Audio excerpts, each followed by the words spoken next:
Hello, yo. Happy Thursday, friends. How are we all doing? Joe, Guapo, my friends. Happy Thursday. Thank you for hanging out. There's a great question at the top of the comments section. I promise you we're going to get straight to it after we put a little something in the air. Oh, Guap. We'll put some in the air time.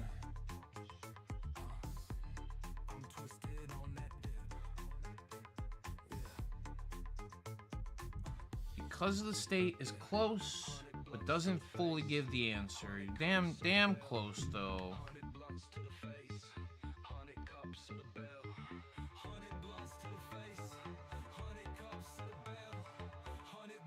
Who else we got here?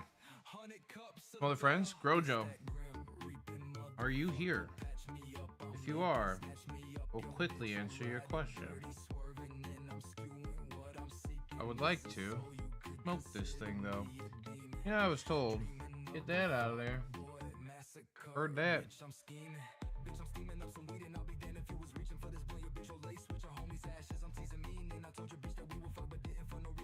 Go with it. Where do we go with this? Where do we go from here now that all of the children are growing up? Alright. Oh, Grojo. What's up, brother? How have you been? Oh, shit. I'm over here operating with a dabby do on the old knife. Okay. The answer to your question, Joe. I was at that premium labeled nugs I can get from any dispensary are always dry and crumbly. The cheap zips seem like they are better cured. You want the honest answer? What up, Guap? Or what up, Dudley? How you doing, brother? Joe, I think there's completely open to interpretation, right? I think it's because it's what the consumer wants.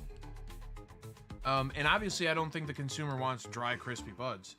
But the consumer continually asks for these very high, almost fabricated THC numbers. And the only way to achieve that is to make THC that abundant, the rest of everything has to go away. So any moisture in the plant has to go away, because anything that's left, even like the terpenoids, which are also present in the where in the same place as the trichomes and stuff, even the terpenoids and whatever that exists, they've dehydrated pretty much everything to the point of purely giving the highest THC number. So I think it's, and there's two takes to the second part, which is, why does it seem like the cheap zips are better cured? They're paid attention to less. They don't have to be made for sale as quickly, right? Because they're not as premium nugs as these other ones that say 35% plus, and the masses are continually buying, right? The wild thing is so my guesstimation, I think the general consumer, the average, okay, not you or I, not anybody probably in this chat that we're talking to currently, is a regular consumer who has some understanding. And if you listen to me talk about cannabis enough, then you probably have a better understanding of it than the average folk out there. The average consumer doesn't know what they're looking for. I actually can represent this with a recent experience of mine. I had a distributor come by at one of the cultivation centers. Now, again, just a delivery driver, but has worked within the facilities, has been a member of the cannabis industry for multiple years. They kept talking about how they could only exist with so much THC. It's got to be 30% plus no matter what. If it's flower, I can smoke 4 or 5 blunts at a time, never feel a thing from it. And I said, yeah, it's because you're only consuming THC. Literally the only thing you're consuming. You might as well just go get crystalline THC, some diamonds, if you will, whatever, and just smoke that straight. And for anybody who has had the opportunity to do exactly that, to just smoke crystalline THC, you would know that it is very boring. An isolate, a pure, isolated, fucking crystalline, it's so boring. THC on its own is nothing. So the average consumer doesn't know. And because cannabis is going to get you intoxicated, to some degree, again, if it's just plain THC and we've gotten rid of all other terps, all other excess cannabinoids, which is impossible to do, but for the most part, if we're trying to force this thing to be as heavy as it can in the boring part of the plant, then you will continually get things that are, to you, not premium, okay, because they put the premium, but also things that are just dried up, whatever. And bro, I'm doing very well, thank you, Dudley, I appreciate it. Sorry, I'm just reading that. Yeah, I'm quite confident that the second part of this, the cheap zips, seems like they're better cured, could also be because a lot of people who are selling very cheap zips, I won't say a lot, I will say some people who are selling cheap zips are trying to also get them out of the door faster too. So it's both ends of it. One, if you just let the stuff naturally cure the way that it should, as all of us have had very properly cured cannabis before, it still has a little bit of essence left to it. There's a little bit of a not crispy nugget, right? So properly cured cannabis takes a little bit of time to do. Now it's through a burping system, but these larger cultivation centers have entire rooms that are regulated temperature and humidity, right? So they have different machines in there, they have different HVAC systems to continually make sure that that thing is cured properly, but they also have what are them, the refrigerators called, what are they called? Flash freezer. They're allowed to cure, they can cure cannabis, and doing so in that manner, like I said, it tends to take away all of the moisture of the plant, so you have less, right? It also, I think, removes a lot of the plant fats, so you kind of get a remediation, yes, but also, like, we all get scared of the word remediation because it sounds like radiation, I think. I'm being dead ass when I say that too. I'm not trying to be rude towards anybody. I know that everybody understands what remediation is. Remediation is, oh shit. Remediation is, to a degree, it can be radiation, but so can, like, to remediate means to remove, right? So to remove the thing through different types of removal. There is light, UV, and there is, you could do it with water. You could do it with, I'm pretty sure you could do it with hydrocarbon. I don't know really what different remediation practices out there.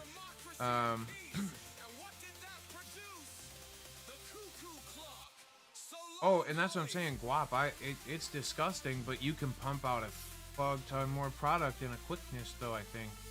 And the faster you can get it off of the shelf and out into the consumer's hands, the more you can keep your little grow cycles happening, especially when you've grown to a massive scale. Like, even for anybody of us who's probably done any growing at home, and even if you've tried to do, if you've pushed your limits, right? Even for people who live in states where they're allowed to have 16 plants, you don't understand what it is to have thousands of plants, right? Some of these cultivators have thousands and thousands of these plants.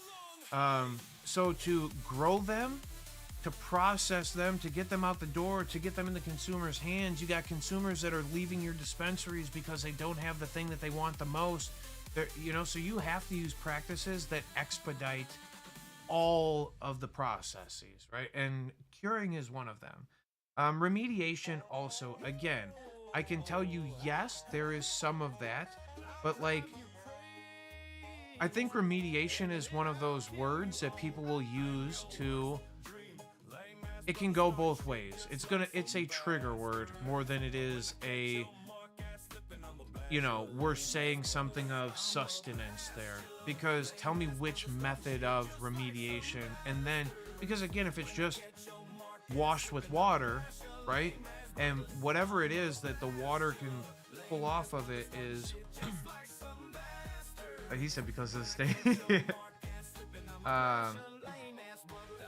It is a marketing thing, and that's literally, it's the flavor of the season. And it becomes new things. It's like who's trying to sell what to you, okay? The more people come up with and say, I'm not the remediators, and the less that other people come out and say, I am not. If you are triggered by that word, the more you're going to buy into people who have not been remediating. If you think remediation is a negative thing, then, and it can be, but it can be a not so negative thing also. And depending on what we're doing it to achieve, like I said, I mean, to me, I'm not as disappointed by it. Same thing with like PGRs. I'm not as disappointed as some people might be. No, I know. That's exactly what I'm saying, Guap. We gotta stop talking about the things that are gonna, yeah, literally, you're nailing it. It's because, well, the 7 billion listeners last year really changed things up.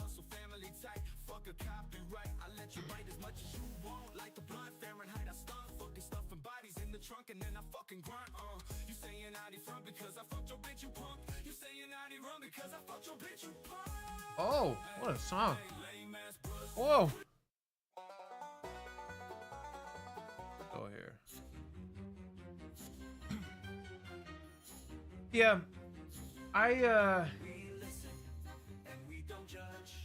sometimes when smoking weed pretend I'm Popeye and I puff and make his the odor-proof bill passed committee and put the floor for a vote. Yeah. Yeah, John. Yeah, we I like this.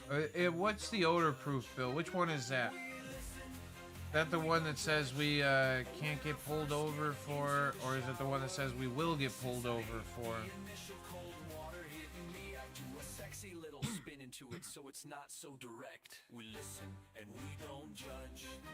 Oh, hey, I packed this thing, but I never smoked it. We can't smell it. Yep, that seems, you know what that seems like? That seems like something more for can't use odor to search. Good. That seems like something better for the people. I'm for that. I'm about to smoke this thing when it goes down. Let's do this thing, friends. Happy Thursday. Albert Schweitzer, the great doctor and Nobel Prize winner, was being interviewed in London, and a reporter asked him, "Doctor, what's wrong with men today?" The great doctor was silent a moment, and then he said, "Men simply don't think. And it's about this that I want to talk with you."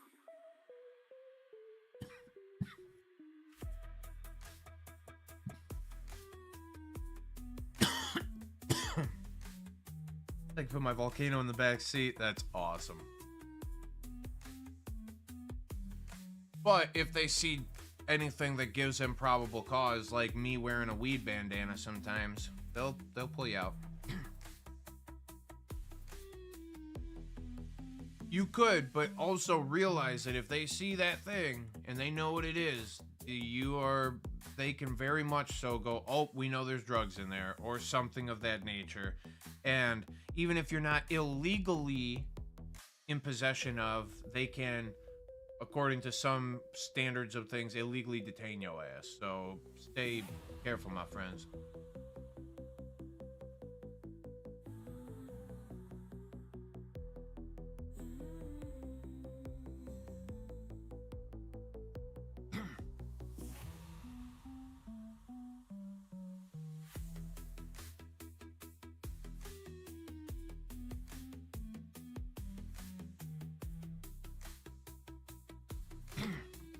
Holy shit balls, we almost just broke it.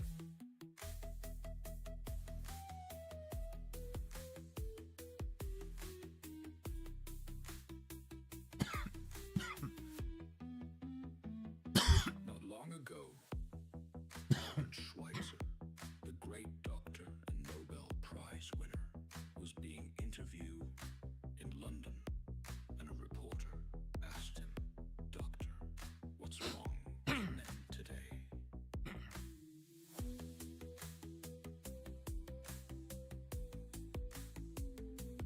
Oh, they can always, and if they don't, they'll lie.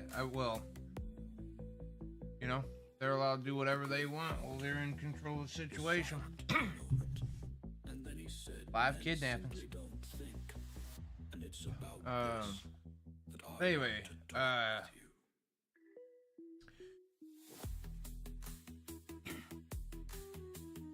lots we could talk about. Lots and lots we could talk about. But wonder which way. I love cannabis. I always will. But I think I love maybe cannabis culture and the culture that all of you and I pass along more than I love cannabis itself, right? Because here's the thing.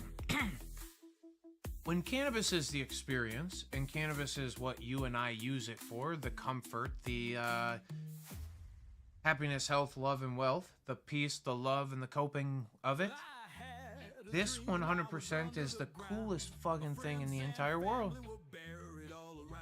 When it is coldly used as a means of profit, it becomes a very unattractive thing. The experience, especially in Grow Joe Guapo, those who are listening now who have been to a dispensary in Illinois at least, you can attest to, I mean, even where it might have been better in some degree in Guap. I know you used to hate sitting at the desk sometimes or whatever it was across from the bud tenders, maybe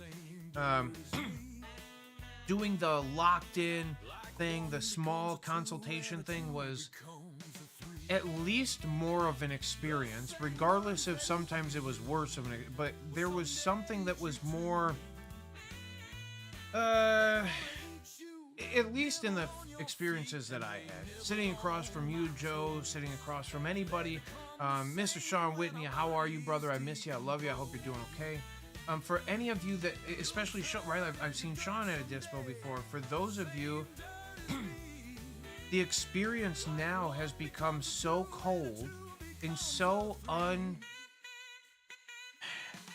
it's nothing more than the individual interaction that you're having with the person across from you. It's never been anything more than that. But at least in the past, you had your time to connect, but maybe not even connect, to figure out some more depth than what does it mean to have 35% THC or sativa or indica, or, you know, the amount of people who come in currently who are very confused about cannabis still leads me to believe that a lot of the people coming to purchase cannabis now are new to the access of it, right? Before cannabis was decriminalized and allowed to be taxed by the state. They didn't have access to or didn't access cannabis before. Okay, now that it's legal, they've kind of let it go a little bit in their mind. They've eased up a little bit, and they're accessing it. I bet that this is 50+% of the market right now. For those of you who are very familiar with cannabis, you probably use Illinois dispensaries for very, very little of your experiences. You may travel to go do stuff, or you're smart enough where you've gotten your license, your medical cannabis license, and you grow for yourself, right? Those are for experienced consumers, or you're still using your old plug, right? Like there's no very experienced, very, very in tune with cannabis folks are only using cannabis recreationally in a cannabis dispensary. The people who are coming in recreationally use cannabis are so green to this thing, and I appreciate being able to guide some of these folks and teach them the things.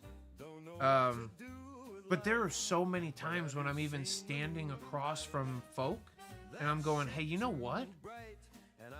I feel like I'm screwing you over because you don't have a medical license at least. Get the discount at least, right? With the discount alone, if you go to a dispensary 3-4 times, you've already paid for the fast pass pretty much for the local discount club, right? You paid your upfront cost to the state to say, hey, let me get some of that shit at a discounted price. Or, and it's not even that it's discounted price, it's that it's taxed less. Now, if you go to purely a recreational dispensary and you have a medical license, there's a better chance that you get purely just a discount. So regardless of what it is, a lot of, I think, the smart people, and I'm not saying smart to downplay anybody who doesn't understand cannabis. I'm saying the people who are highly intelligent to cannabis are just not using the market that we exist in this way. It's too cold. It's not fun. Even only going back to your boy or your plug or your guy or your whatever you call the person that your dealer or whatever, even to go back to that one individual and have the one bag of something, we would all almost rather do that at some point than to go into these dispensaries, get whacked for an extra 40% on top of what we're paying for it, which feels a little bit juiced up front too, right? Like if we know that we can find this stuff in other markets at drastically less cost, why does it cost this much here? And if the answer is because of access to it by the state, which is a very true answer, it's kind of effed up. Like we should be talking about, right? But also too, how in the F is anybody supposed to properly represent this thing if it's always like you're quoted in one part, okay? So you can only do so much. You're fucking taxed the fuck out of on the other side. So the only way that you can really fucking get anything is to tariff somebody up front. For anybody who rocks with fucking economics and shit, you realize that like any form of free market is being completely exploited at this point. And like there's like a weird level of protectionism that goes on towards like for the state, but it's only so that they can make sure that they squeeze the maximum. It feels like it's a business deal and it's not like made to access anything, and we can all recognize that by the just like how many incriminated folks there still are. Somebody carries more than 30 grams of cannabis or possesses more than 30 grams of cannabis now, without a medical license, an extended limit, the ability to grow, whatever the excess abilities you have to possess and or carry cannabis.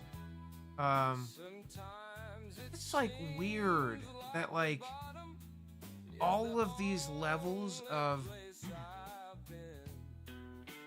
and Grojo, like, I genuinely think more people should have it. I know people who, like, the people who don't are also just very comfortable using, for lack of a better terms, black market sources, right?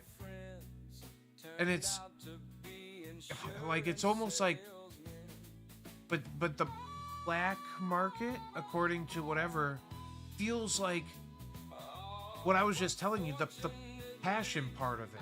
It feels like the place where cannabis culture still exists. If people are still semi-hiding it, why do you have to feel criminalized for the possession of the plant? I don't intend to hurt anybody. I don't intend to profit from having any of it. I don't intend to, like, my intentions are to consume it. And like anything else in the world, you could go buy out a Benny's. You could literally buy the entire fucking Benny's, every fucking liquor bottle in the entire place. It only takes about one of them to fucking kill you, okay? But you can buy the whole place worth, okay?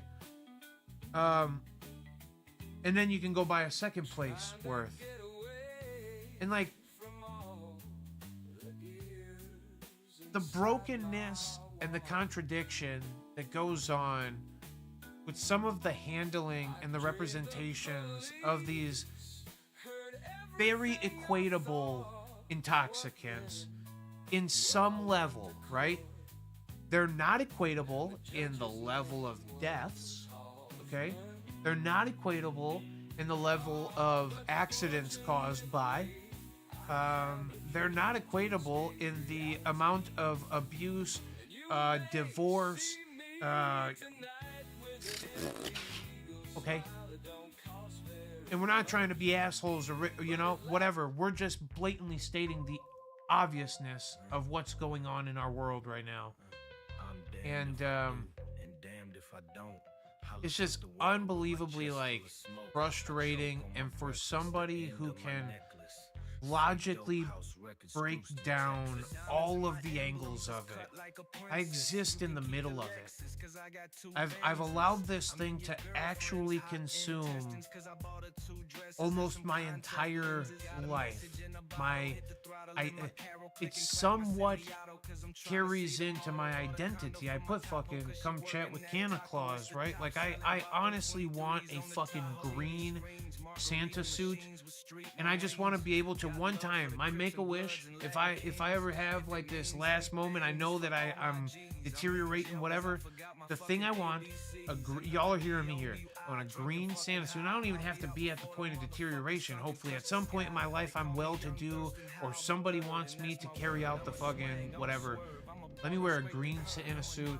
Let me get a bag full of joints in a green satchel and let me chuck them out to crowds. Right? Canna Claus. Not some fat, frumpy old man. Well, okay, fat, jolly old man, right? You know, a young, dark-haired. Okay, I'm a little bit fat. I'm not like big belly dog. Well, I don't think. I got a belly here. Hey, listen now. Don't you call me fat. I will fight you up. But the reality is, I just want to play Canna Claus. I've identified as, like, me and the plant. We're one and the same, baby. I think so. I tried to represent the thing like the thing has represented me. Cannabis has given me far more comfort. It's given me far more friendship. It's given me far more love. It's helped me through far more of my fucking medicals, whatever it is, you know, anxiety, depression, pain, inflammation, any of the things that I've gone through, it literally is the thing that I turn to as a system protect. And I'll eat a little vitamin C, but I smack CBD like crazy when people around me are sick because I'm like, I don't want that. I'm going to boost my immune system by using the thing that I care about the most. If y'all want the truth, I'm pretty good. But I can't even say it because too many people around me are sick. But, I keep my hands out of anyway, cannabis is the thing, right? I use it for everything. It's my job. It's currently. No, it's what I want to talk about. It's what I'm and to watch the thing get probably misrepresented, mishandled, commercialized, profitized, turned into a retail thing, right? See, the problem is this isn't retail. This is what I was trying to explain to the people that I directly work with. We've lost retail. It's gone away. When I go into a fucking Kohl's, that's a retail establishment, right? I can pick up a shirt and go, oh, this looks cool. I can pick up another shirt and go, wow, which one of these would look better on me? And I can even hold it up to me and go, oh, look at that. If I go into fucking Walmart, I can browse around. I see all the packaging. I see all the stuff. I can pick up the carrot and go, oh, wow, this is a good looking carrot. I can squeeze the fucking melon and make sure that the fucking melon's gonna be good for me. If I go to the boot shop, the person puts the fucking boot on your foot to make sure it is a perfect fit.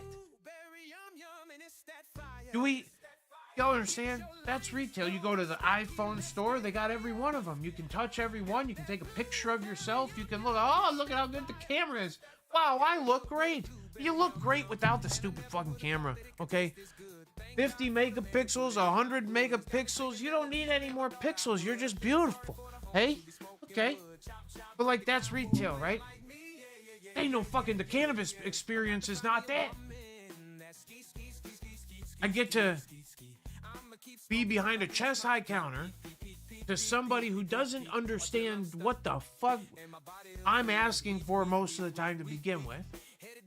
I get to browse some janky Chinese fucking, glass products and whatever. And I'm not saying that there isn't a use for whatever, but like, there's nothing special about anything. There's no handmade. There's no, like, it just feels so cold in these places. And even if I get to like pick up the bowl and go, wow, it fits in my hand well, and I okay, the thumb brush hole's there.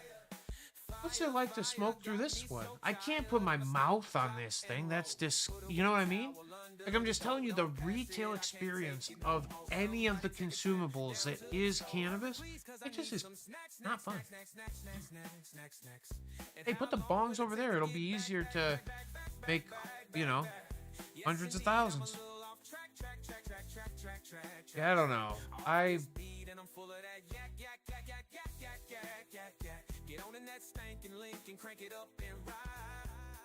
I wish, and this is why I started this platform, and this is why Brojo, that's how it started. I honestly, and I talked to a few people recently, people that I worked with at the beginning of the cannabis industry. One of my buddies, I was talking to him 2-3 days ago. He said, I would do anything for a few days of the feeling of what it felt like at the beginning of Illinois cannabis in the market. To be part of a team, he said, dude, I made $12 fucking dollars an hour. I did too. We were in the same point. We made $12 an hour to be bud tenders,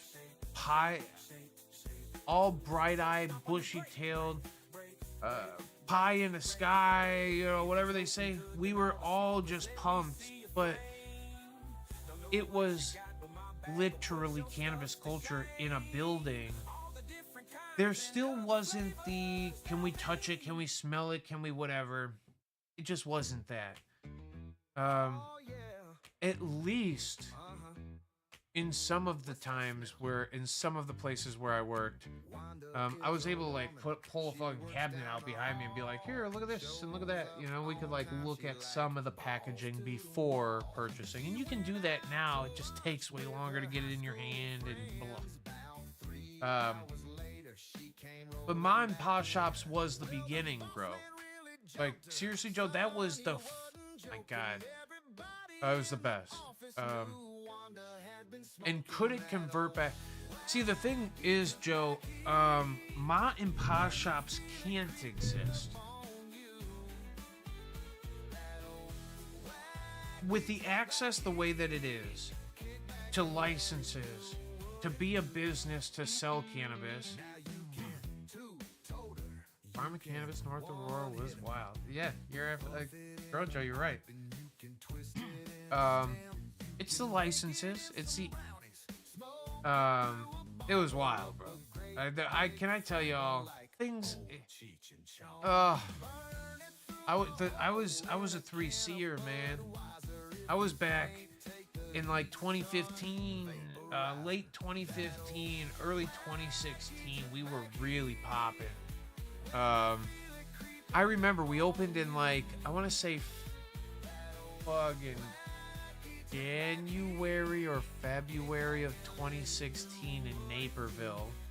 I had worked in like probably from I want to say I got hired late 2015, and I worked in Joliet for probably 2-3 months maybe, and then I was promoted over to the Naperville. A lot of great times, missed the time. But because the state has limited and made so many parameters to accessing this thing, they haven't made it where you have to be qualified as like any of their administrative codes. So like, are you a zero what do they call them? Discrepancy. If you have a zero variance, that's what it is. I'm so sorry. Zero variance markets mean, and what we exist in Illinois is variance. The people who we are not allowed to misplace a single unit of cannabis. And that sounds reasonable, right? But obviously there can be zero theft, right? That would be horrible because you as a state representative, you say, I'll never touch the stuff and I can't divert product and whatever. So if you get caught as theft, you kiss your careers as anything important goodbye. There's a lot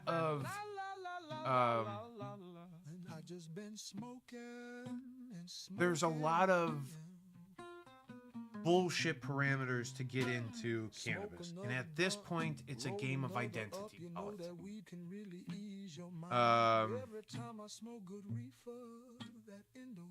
Yeah.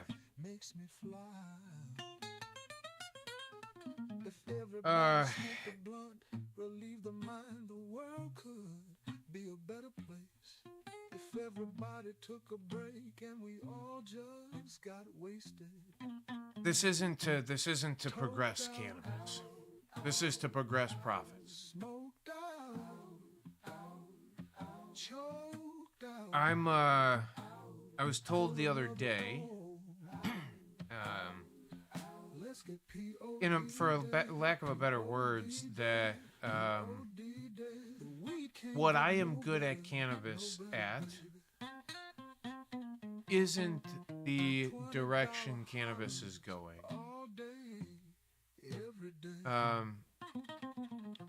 At least in the space that I'm existing now. It is a retail experience.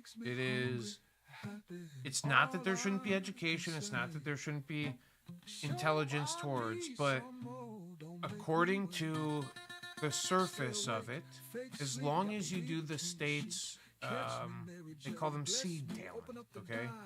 Seed talent is a thing that the state has given different cultivation centers to use as a means of education, or the state allows them to use it so that we can go in. Our 8 hours of continued education can be from this platform. This platform allows cultivation centers to go, hey, look at our newest product. Isn't this great? This is our product offering. We offer live resin, live rosin. The thing is, and it's more of a marketing pitch for you to represent these products and how you can go out and represent them. And that is enough information. There doesn't have to be any personal understanding to it. And it's a contradiction what I just said, because if you listen to these things that they say, you do personally understand it. You understand that this is the hottest thing in the market. You understand how to say live resin. You understand how to say terpenes. You can say the words, but the sustenance to the words is lacking. And I've been around a lot of people here lately who are lacking the sustenance to the words, okay? They keep saying something because in their interpretation of it, that is correct. And that's what needs to happen or go down, or that's what they want. The thing is we all have to remember this is our interpretation of. But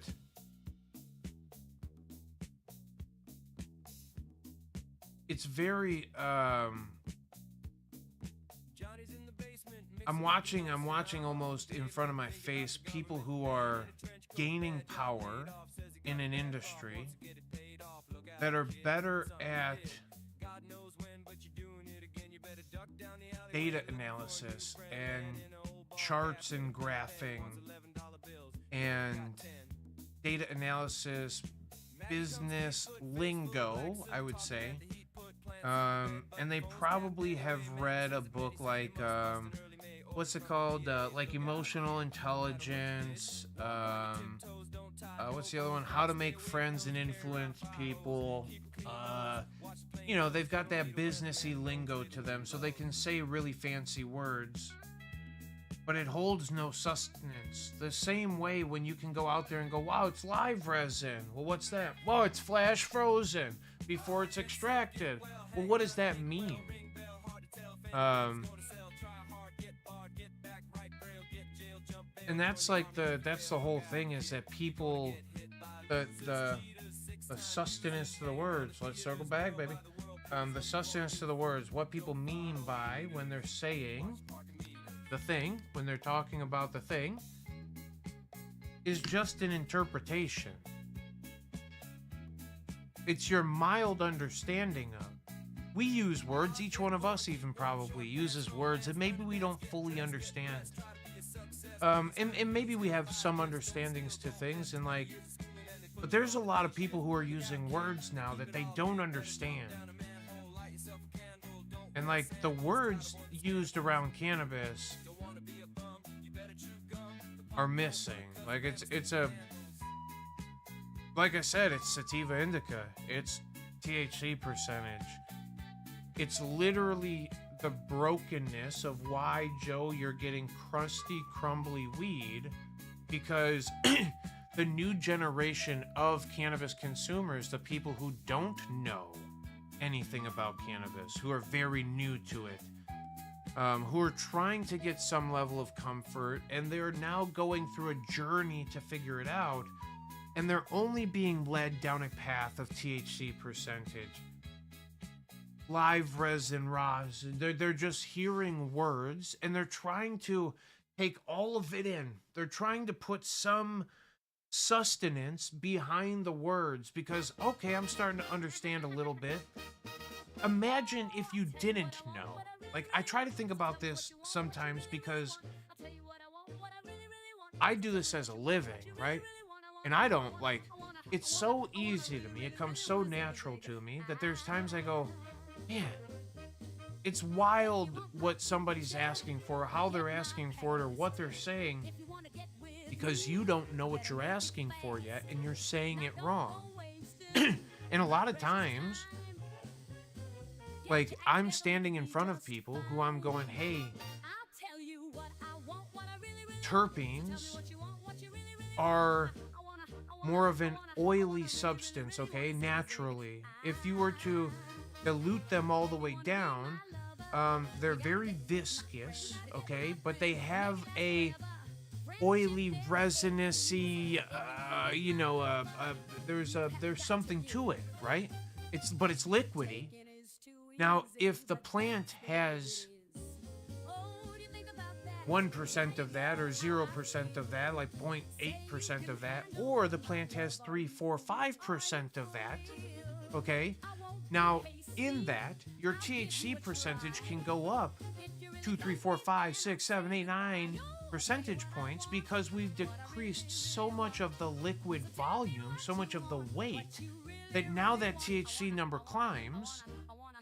But the moisture, the oily, the viscous, the thing that's resinous-y and whatever is going away. You're getting closer to a thing that becomes a crystal when it's in its purest form.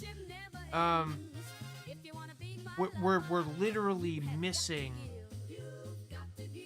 the essence of the plant. And I'm standing in front of folks who know me personally. I've hung out with them outside of a cannabis and outside of a dispensary. We've thrown cards together. We've smoked cannabis together. And I go, hey, I promise you, what you are looking for, you just told me you needed 30% or above, but you just want good smoke, right? Do you believe that I would give you anything but that? You're my friend. You think I would tell you to go buy trash? There's no way. So like, but he's so convinced that THC percentages matter, that these terpene words that I'm talking about are so foreign and so they're so not understood. Is ununderstood a word? That sounded, I sounded like I was stuttering in my brain. I was struggling with that. To be not understood when you're being presented something like what a terpene is, like what different cannabinoids are, like what different methods of ingestion are, you become almost turned off by it, I would say. And it doesn't even matter, because what my brain is convinced is the thing that's working. I'm just going to push harder into that, lean harder into that. And if the entire market is pushing the THC, sativa, indica, that's really it. Maybe, and now we're starting to see excess cannabinoids, but for what? Nobody's really telling you. It's just you get more for your money. Doesn't it matter? You're being left to individuals like me or the other bud tenders trying to tell you in the moment, and that conversation, I've listened to it across the board, is a massive fail also. So the thing that I love, the thing that I'm passionate about, is losing some sustenance. It's losing its luster again. It's just the market side of it.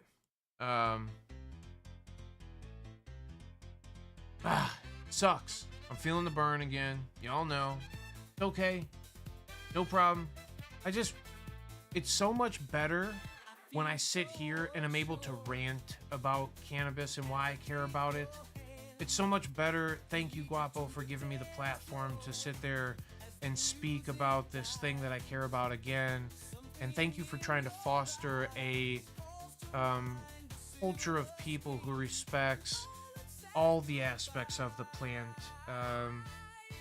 And it's like, since I've been privied, all right, because I'm not intelligent to it in the ways that my other friends are intelligent to it, the ways that like an Alex is intelligent to it. The plant is far more capable, right, as a building material, as a food source, as a oil source, as a clothing, as a fabric, as a textile, as a, you know what I mean? Like, there's so many more things that the plant is capable of that aren't just intoxication or medical comfort or anything, that to watch this culture of licenses and regulation and taxation overpower the efficacy, even because people are so lost in the sauce, and there's no sauce left, though, right? They're lost without sauce. Yeah. Homegrown is and always be the best medicine. Herbs are more protected. And Grojo, you know, you've maybe heard my theory on it too. I believe that the cannabis grown with your level of love, your level of attention, if you love it, respect it, it will love and respect you back. It's grown in the environment that you exist in. That plant is eating the air that you breathe. It is eating the air you... right? You symbiotically will exist with that plant, and what it's capable of giving to you and what you're capable of giving to it honestly make for a far better medical experience, a far better spiritual experience, and a far less cold experience when it comes to the feeling so regulated against, right? Holy shit, I've got a little license that protects me from doing the thing. And if that's all it takes, we're foolish not to just get the little licensey thing, right? Now I'm not the one for the growing. I'm lucky enough to exist in a place where I get a good enough discount, and you know, I'm also not afraid to hang out with some friends every once in a while. But it's purely in the idea that, like, I'm not trying to be anti-culture anymore. I'm trying to be education culture. Why is it that any human, police officer, educated or not, lawyer, educated or not, judge, educated or not, to what cannabis actually is or is capable of, the idea that you want to criminalize purely, like Guap and I constantly preach, is only giving you the basis to tax the fuck out of this thing. It's giving you the basis to incriminate, incarcerate, profit off of human trade and traffic. Ugh. Right? All on the backs of literally the coolest fucking thing that we all might have access to. Now I tell you, you know, I love me some of them, some of the psilocybes, some of the mycelium, right? I'm into the fungal capabilities as well, but not to hurt anybody. And if that's the reality, if I'm trying to genuinely tell you that low dosing, proper dosing, using proper cannabinoids, using proper methods of ingestion, and even then, when it comes to the other side of things, small dosing, micro dosing, making sure that you're in fucking the proper environment, make sure you're not going to operate a vehicle, make sure, right?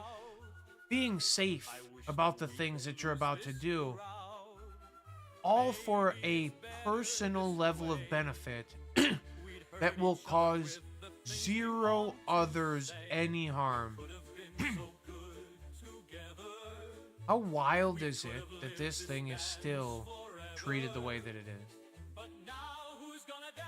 And I don't think, no matter how many rants I have about it, I don't know if I were to go to you know,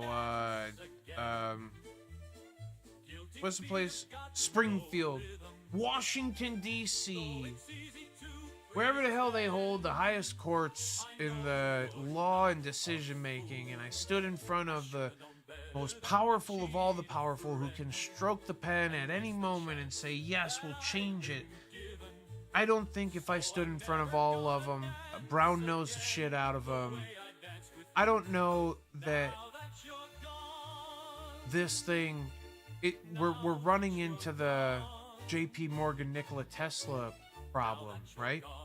Nikola Tesla says I can give every household here energy, and I can do it without wires or without it. Maybe, I don't know. Maybe he was going to wire some shit up, but he said without wires, and I can give it to everybody, and it's going to be free. And then JP Morgan said, well, what do you mean free? Well, how do we charge people? And he's like, well, you can't charge people because it just naturally happens. We can just power the thing, and then if we can just put it into the ground and people can tap into the source, and then we can just always have energy. And because there's no ability to profit from it, we all know the story of Nikola Tesla, and maybe you don't. The man dies penniless in a fucking hotel room or in a shitty apartment building, if anybody wanted to know. The most intellectuals, some of the people who actually have solved massive problems, people who have made breakthroughs that would revolutionize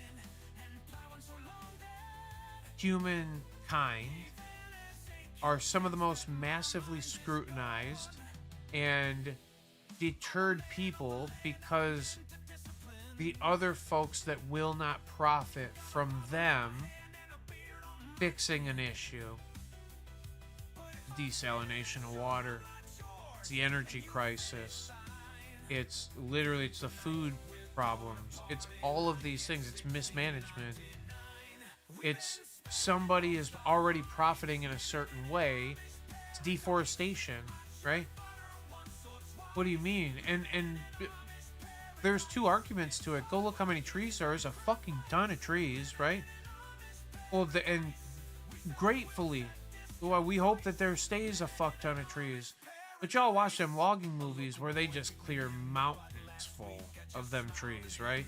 And they cut them down for paper. Now, paper is one of our biggest exports. We make a fuck ton of money off of it. I believe it's in the top 5. So to understand that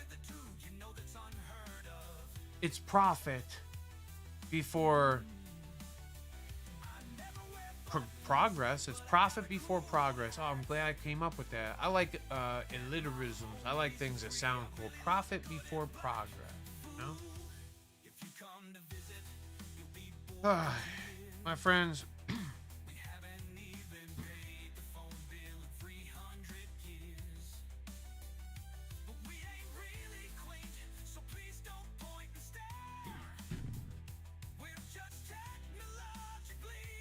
everybody's kicking my ass. I gotta hit the stack. Bro, Joe, miss you already, brother. Saturday.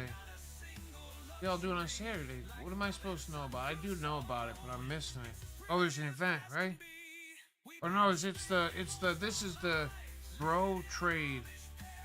I can't remember, dude. I don't know what day of the week it is, even not. Well, I think I do. It's Thursday. I'm here. Heh. Yep.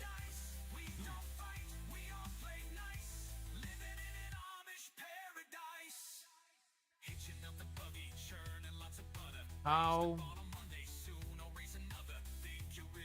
do you change it? It's literally what I ponder regularly. Even sitting inside of the place, trying my hardest to breed back cannabis culture into a cannabis store. Makes sense? I'm failing. Not only am I failing, I'm being told that I will never succeed. That my success will be based off of my abilities to retail it up. To become way more retail. And what's that word that everybody says? Corporatize, maybe. Corporate.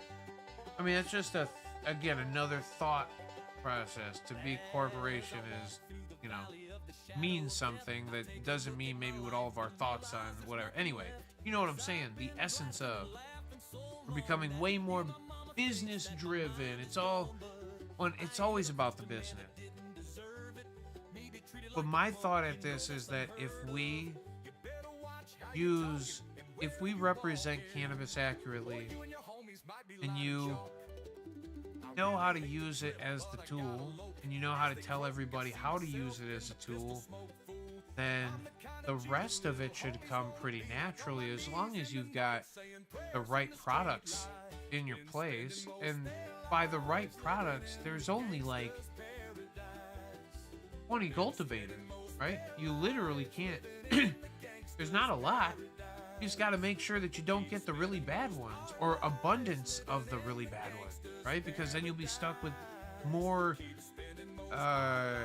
aging product. And you know, I mean, we understand probably basic business a little bit more than we think. There's more of a like duh to that once it gets said, right? Maybe we don't understand it. We would never say like, oh yeah, that makes sense. Like once somebody said, oh, that makes sense, right? Problem is, even when like you're like, hey, that makes sense inside of a cannabis industry, you go, but let's just do it this way anyway, because either one, I'm too lazy to do it the other way, or two, I'll pretend and tell you that the state doesn't want us to. People are just making up rules as they go.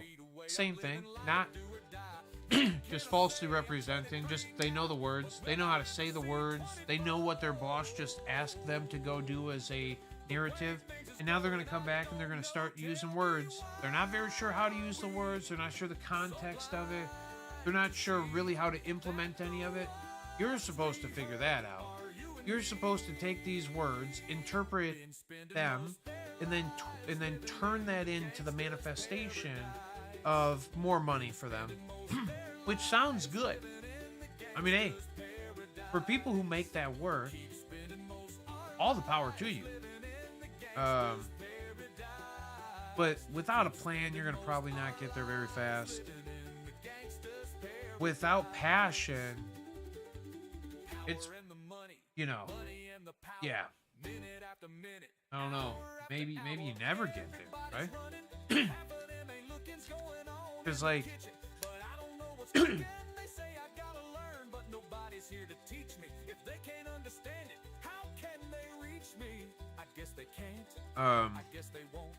think of some of the biggest products, right?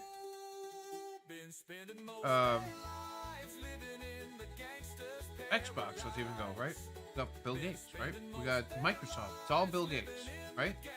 The computer I'm sitting on, some of the phones that we're all processing on, like there's a lot of shit that we can attribute to the man, right? What's the other one? Jobs, right? With the other one, Bezos with the other one.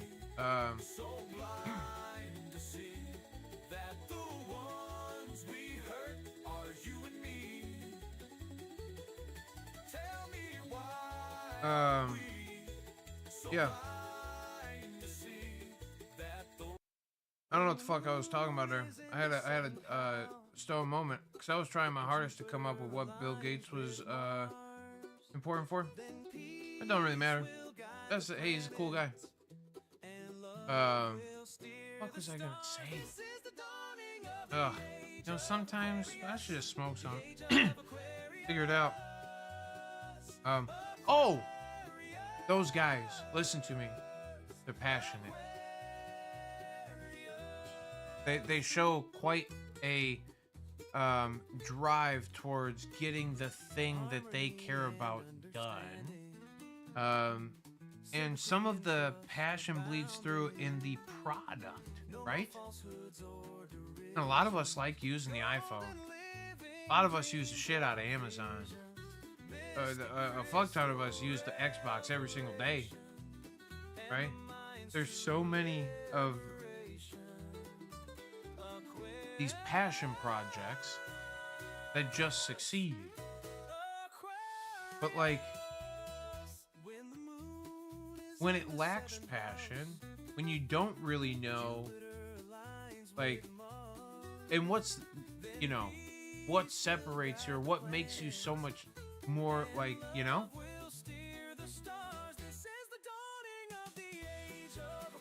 How many people know Sam Walton? How many people know the CEO of J.C. Penney? How about Carson Pierce Scott? How about Joanne Fabrics that's failing?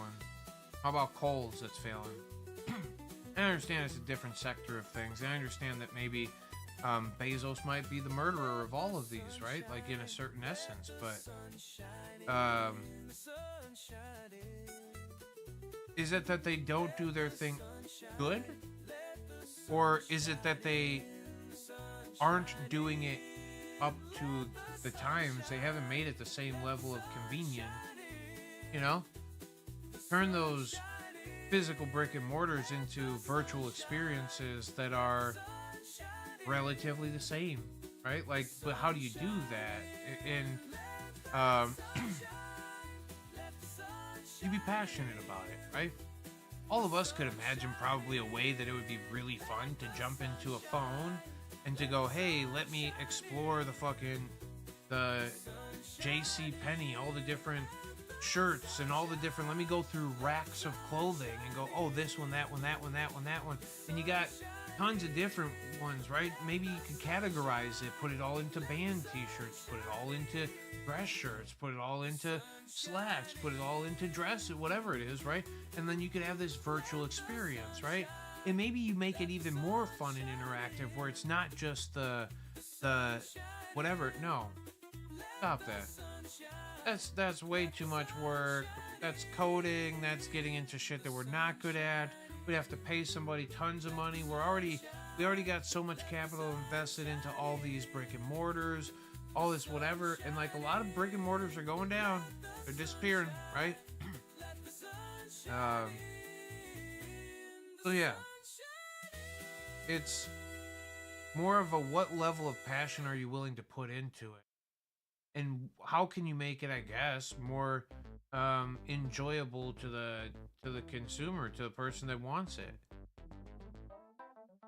And all these other things that I'm telling you, we're like, well, there's plenty of different ways. Cannabis is going the opposite of that. Even as many of us are like, hey, there's a million ways you can make the cannabis experience better. There's millions of ways that you could be more passionate about the delivery of the thing that you are representing. And there's ways that if you properly represented it, that it would, again, just naturally give back to you.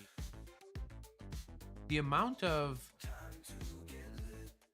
positive interactions that I've had individually, one-on-ones in this place, it's so, like, I love it. I'm addicted to it.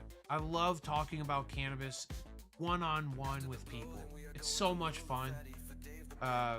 And to get paid to do it. Now, there's some people that are frustrating with it.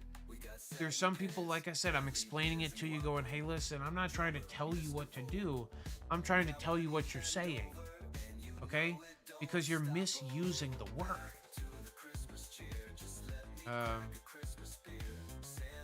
And because I'm starting to understand that again, the progression of what's going on inside these brick and mortars is not a passion project, it's a profit project.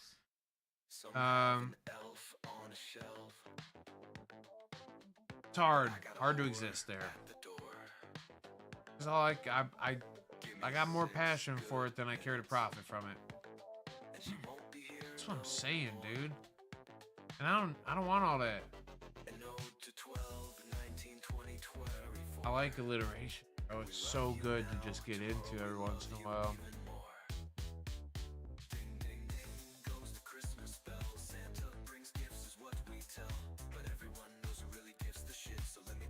I'm pumped that Grojo asked that question. I've ranted over an hour in different directions about why, but it's also because it's that whole thing. It's not to be a quality product. it's not to be. Well, I don't. You don't need to last. Having a perfect amount is all I've ever. Anyway. Yeah.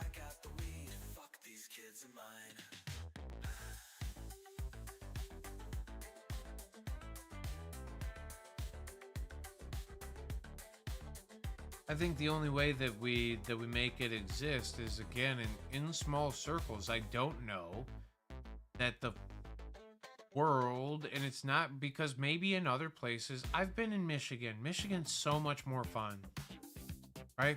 I know we all talk about it a lot in here, especially on Two Dope Dudes, the Elevated News podcast with me and the Guapo. Michigan's cannabis experience holds a little bit of the cannabis culture to it still.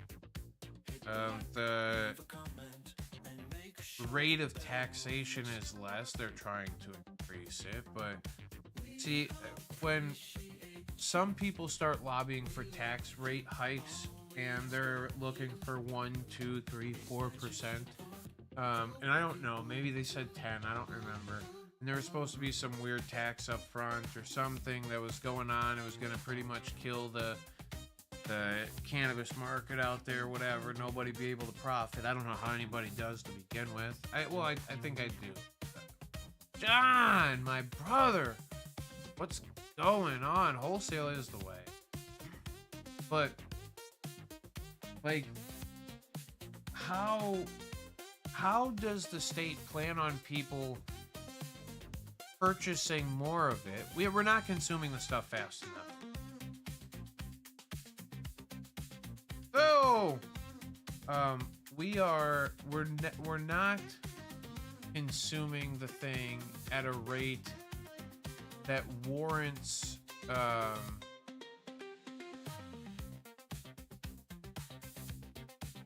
We appreciate you. Okay, here's the thing.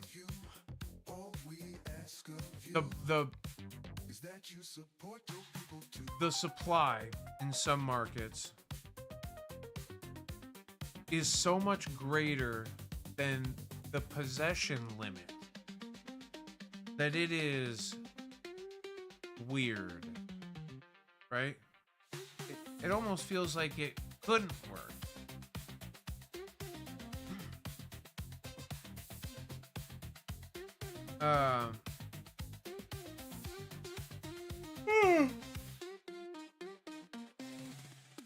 What up, John?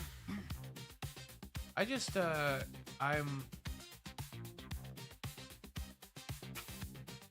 yeah. I'm convinced that it still has some going bad before it finally takes its final upward turn towards good. I think federal alleviation is a minimal turn towards that long-term upward trend. But I think we still have some negative. I think there's some down to happen before the up fully happens. And it's, I imagine that regulation will break this system in at least some state, and we're seeing it getting close in Michigan. The way it's getting close in Michigan is now the state is talking about possibly imposing a tax on the wholesale side of things, and in essence causing it, we already know how cheap things are. Because the cultivation does not necessarily charge at the rate that some other markets like Illinois compared to Michigan is drastic. So if they're imposed a tax up front, holy cow. Like, how do you ever make $1 off of it? And the answer is through the dispensary, I guess. But, like, you would have to then you mark your product down or you're taxed another 10% up front on wholesale, and you have to pay that, and then the dispensary gets taxed in a couple of different ways, licenses, other ways too, and then the consumer gets taxed on the back end. So like they're literally just dunk dunk dunk dunk dunk, just whoever in line, let's hit this whole thing multiple times with these different taxes. If that happens in Michigan, where you hit the wholesalers up front, you'll just watch more wholesalers tank. You'll make it less inclusive. Who cares about the diversity of it? It's genuinely just a... Dude, this song is a killer. Oh, shit.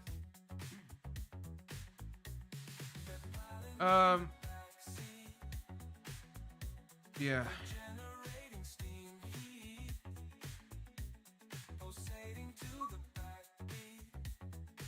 It's up.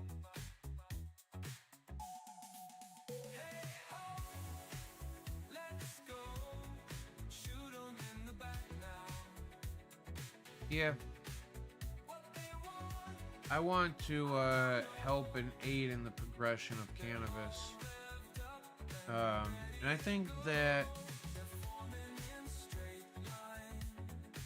I still probably have a place in a market where I'm able to make a income from a legalized or licensed, let's take the word legalized away, let's go with a licensed cannabis distributor.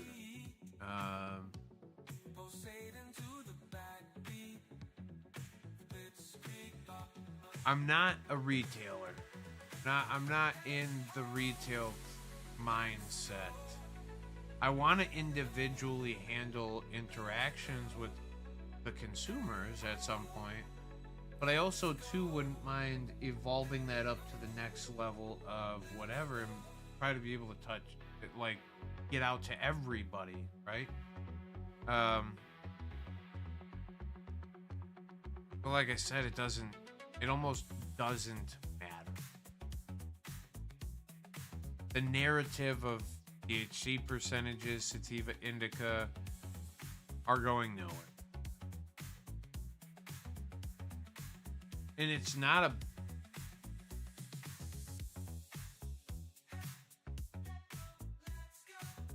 they are all indicators of some, they're an indicator of something that is physically present.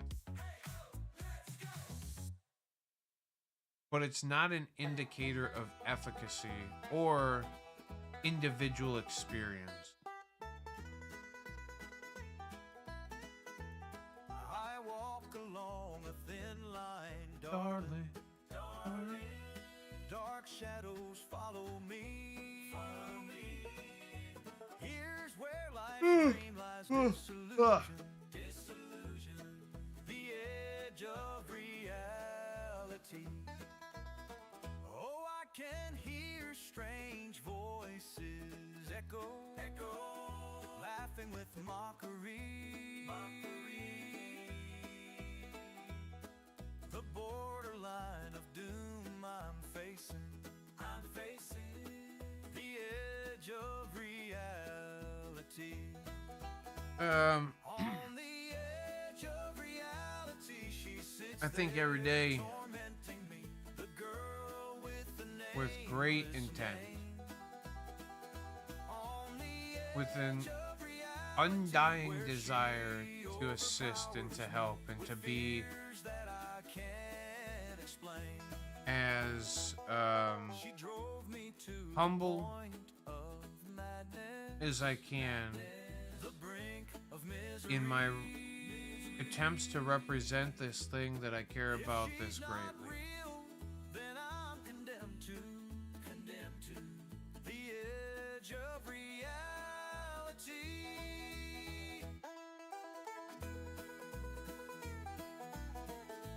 I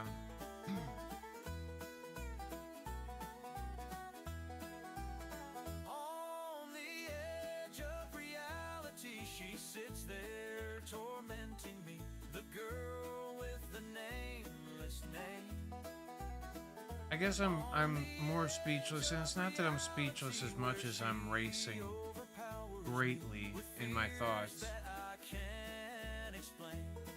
over the best words to explain why I'm as racy thoughted over this experience that I'm going through again. I mean, what is it? Is it insanity to go through the same experience and to expect a different result? Is that what it's called? The thing is I'm trying to prove my sanity, I guess my worth in some degree.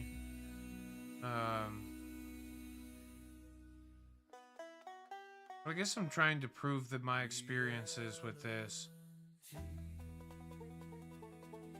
equate to something that I hope others get to experience. And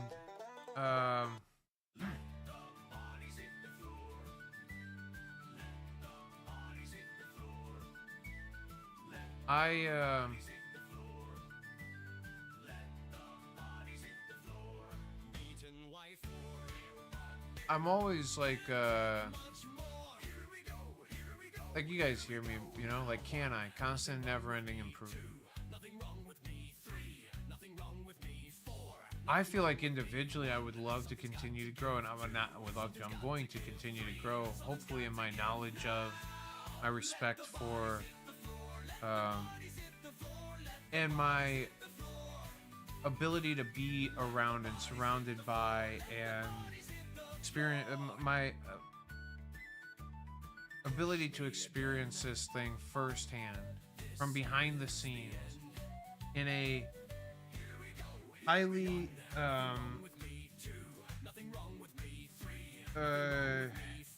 influential, like you know, I just want to be part of the know.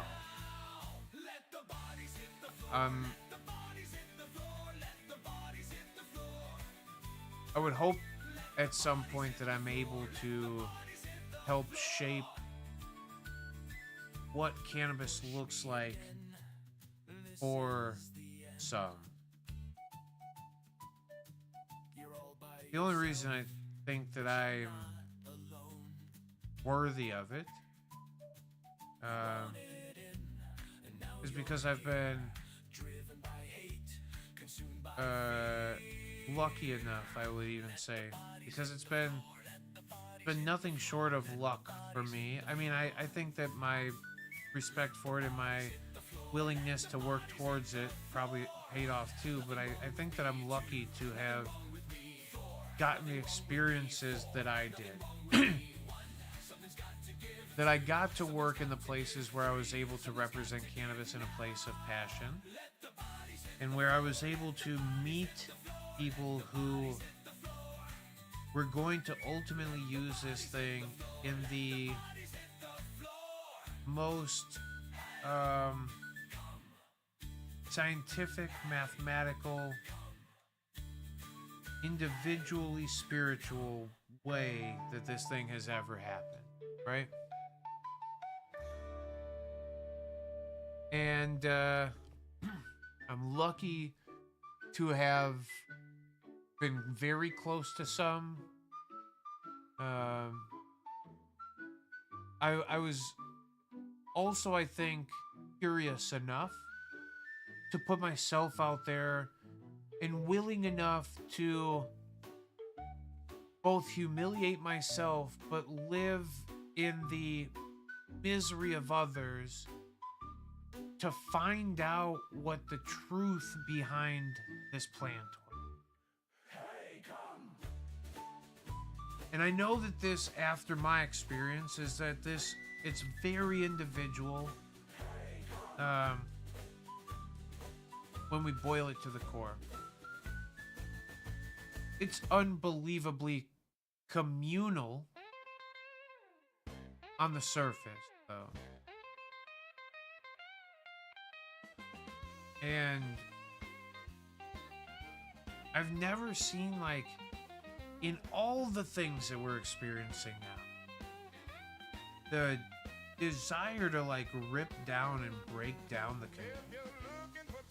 And it's to build a business. We don't need a community when we're profiting from place, right? Like,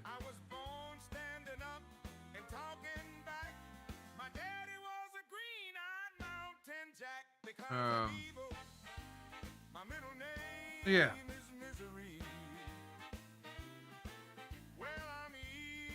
I think there's plenty, and I'm not even hating on dispensaries. I'm not like, go do that, because the consumer still wants to consume. They still need access to it.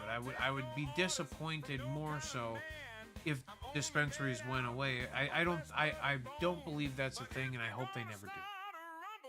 I want the opposite of that. I want peddlers' licenses. I want the ability for any human who thinks that they can represent this thing to have the ability to represent it. I'm okay with having quality standards, and I'm okay with having checks and balances, possibly, especially in industry, to make sure that these things are safer for consumption. I'm not against properly testing for contaminants, for heavy metals or molds or pest or whatever it is that make this thing less desirable to be ingested, and not like downright harmful if you've got the wrong shit on it, right?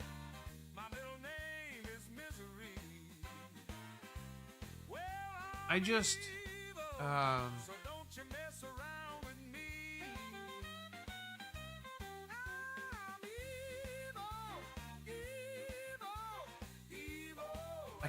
I keep thinking that, like, with the way that there is exclusion going on, right? It's crazy as fuck that we literally have been called the most socially equitable and diverse industry when we easily have to be the most exclusive and least profitable of all of the cannabis industries in the entire fucking United States.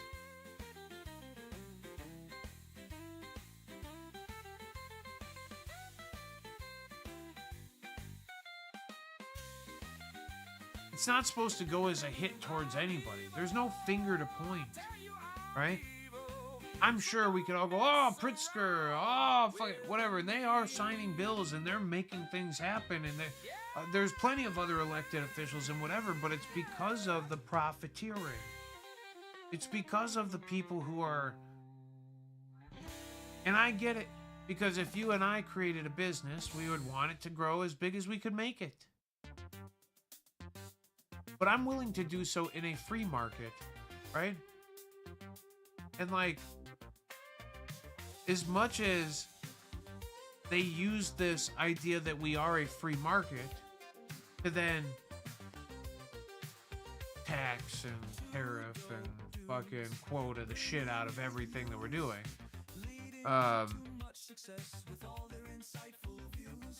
it's the wildest in between of free market and protectionism that I've ever seen. As anybody who might, I don't know if any of you, and again, this is kind of looping back towards the economical side of things that I was talking about earlier. If you're into economics and you understand what I just said, and if you don't, that's okay. I'm not trying to be some fucking nerd and tell you that it's okay. Pretty much what I just said is that they've thrown such a smoke and mirrors illusion in everybody's faces. They've made it so glorious to themselves by patting themselves on the back for whatever the fuck, inclusion, whatever.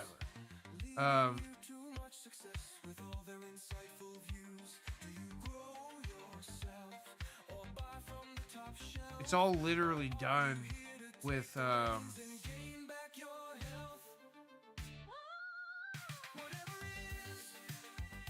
yeah, it's done with the intention of profiting.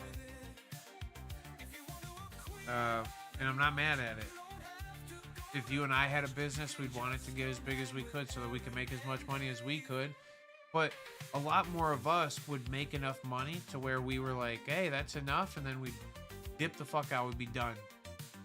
There'd be a lot more of us that would act like a Barry Sanders or a fucking or Chris, what's his name?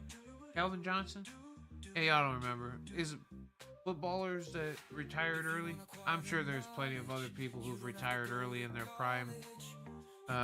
Maybe some musicians that went away, you know. Oh, what wasn't like a Garth Brooks, somebody like that? Maybe y'all are like, oh, fuck Garth Brooks. No, but that's it. It doesn't really matter. I'm just saying, if you retire early, you know, I think a lot of us would take the opportunity to make sustainability a reality, and then, but that's not concentrated enough for a government, for a small group that's trying to lead the masses. For mom and I don't know if you were around for when I was talking about this the other day, or if you guys listened to the latest Elevated News podcast with Two Dope Dudes.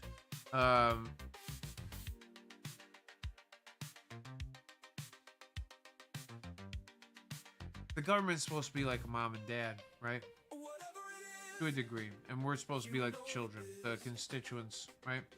And this is a fucking bad interpretation of it, but hear it out.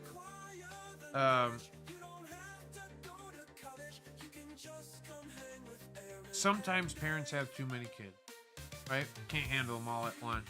You only got 2 sets of hands. So theoretically, you could grab 2 of them by the backs of their shirts at a time. Okay, now you got 2 parents. I'll say that's 4 kids. How many of us know families with more than 4 kids, right? A lot. Also, there's plenty of parents that just suck naturally. They probably shouldn't even have 1 fucking kid. All right? And, like, think of your friends that, like, I'm sure y'all know some people out there who's, like, they're real fucked up. It was direct caused by their parents, right? And, you know, it's the same idea here. Bad parents, but also, like, at some point, when you grow up as a child, eventually you grow up and you're not a child anymore. You become like a teenager. I don't even know what that looks like in this scenario that we're talking about. You get some fucking goal about you. You get a little bit of cajones, you know? And then you start to become a little bit defiant. You start to test the parents. You start to go, oh, why are you saying that? That doesn't make sense. You're trying to uphold your rules, but your rules are rooted in ignorance. And I literally mean ignorance as not fucking knowing. You just don't know. You're not intelligent. Is that to be rude? No. You've never given an effort to be smart to it. All you've ever done is learn the fear verbiage around why you shouldn't be part of it, why you should be intimidated by cannabis directly, because this is what we talk about here, and why literally if you are the president, you can call the lump sum of all things intoxicating drugs and go, fuck that, drugs are disgusting and scary. And weed is part of drugs. Weed is drugs. Cocaine's drugs. Heroin's drugs. Fentanyl, that shit ain't no good. That's drugs. Amphetamines, meth, right? That's drugs. But then how the fuck did we just go and lump cannabis into that? You know what I mean? There's some like real heavy hitters in there. There's some things that'll fuck you up. There's some things that'll kill you too. So the bad parent thing has turned into a dumb parent thing. It's turned into a, wow, we sure do hope you, I don't know how many people think it, but you've heard them friends that are like, it's okay that my parent has away. I'd rather they go the fuck away. Right? They suck. They're miserable. They're fucked. They literally are selfish. They are willing to take from anybody to get anything. They're ignorant to anything. They are blatantly disrespectful and unwilling to get out of their ignorance, right? Now, in ignorance, there's a safety to an individual. I can hate more things. I can make it easier to not have to learn that. To have to learn that takes a lot. Think about it right now. Do you want to learn a foreign language? And maybe even if your whole life you've been like, that would be really cool. Think of how much effort it would actually take you right now to currently start to go learn a new language. And the thing is, like, a lot of us are like, fuck, that's a lot. You know why we don't fucking all weigh a proper amount? Why we all have fucking excess body fat? Because it's too much fucking effort to not. It's too much effort to learn how to eat correctly. It's too much effort to go to the fucking gym too often. It's just too much. So, yeah.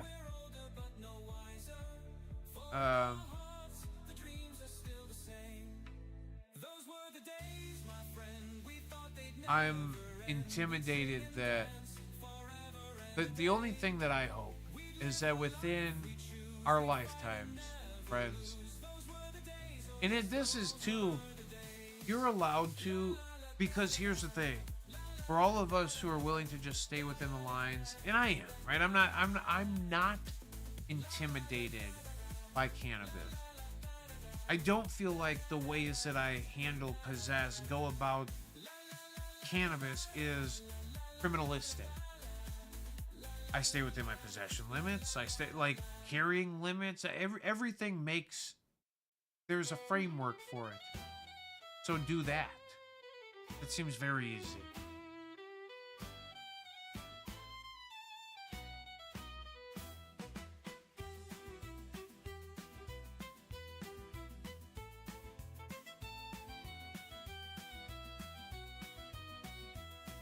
But it's because of that where we might become complacent in the progression. We might be complacent in not working towards much progression. We already have it. We already have it. It would be too much effort to go through with the breaking down, the reinterpretation of laws, just all the things to make it more accessible, right? How do we go from being the most inclusive, according to terminology, right, in what you need to be inclusive, which is diverse, right? Which, but the only way to be diverse is to have an identity, is to claim that you are a thing. But then, if you have to be certain amounts of things to be included, then wouldn't you be exclusive? Wouldn't you be excluding the other people who don't qualify under those inclusions of diversity?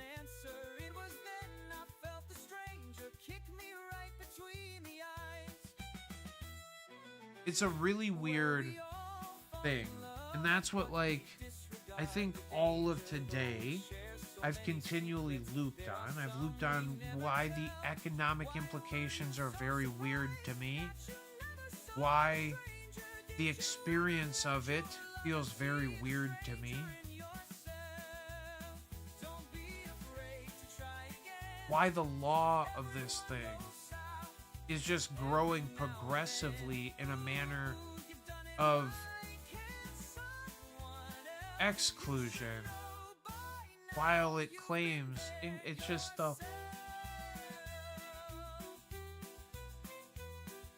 And it's right in our faces.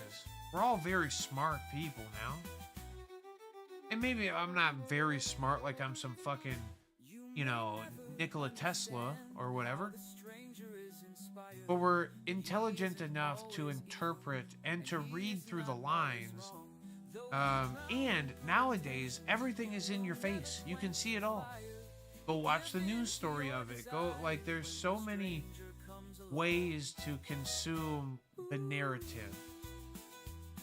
Well, with the thing that I speak on the most, I consume it in every way. I have the personal, medicinal, spiritual experience that I go through with it. It is my free our weed. It is my means of income right now. I'm W2'd doing this thing. Y'all can have your spoons. I love this. And banjos. I be using this lighter and these love handles. Free the damn weed. Give, maybe not free the weed as much as free the people, right? Allow the people to do the thing.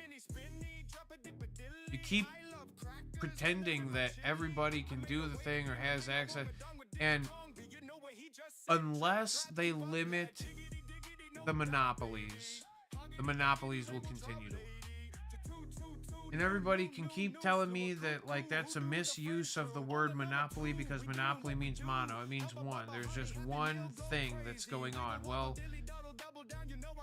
exclusion, okay, that isn't diverse becomes very mono at some point. When the collection is on the same page and everybody in the good old boys club is one thing, we are mono. There's a monopoly. And each one of these individual of the conglomerates, of the MSOs, the monsters, and I call them monsters. Like, all of us would like to maybe make a company that big that was that successful and making that much money, but also, you know, also not, right? Because, like, are you making that much money? And some of them are like, secretly, they're like, ha ha ha, motherfuckers, we tell you we don't, but we're banking. And then some of them literally are struggling because they're putting more out than they are pulling back in hopes. And, like, could they make it better for themselves and make it more reasonable and sustainable long term if there was a better regulation against the thing, especially in the banking sector? Yes. We all believe it, and they all believe it, and that's why they continue to hold on. But if it wasn't for that, the amount of these people that would jump ship is, I think it'd be drastic. How do you, like, you know, how do you sustain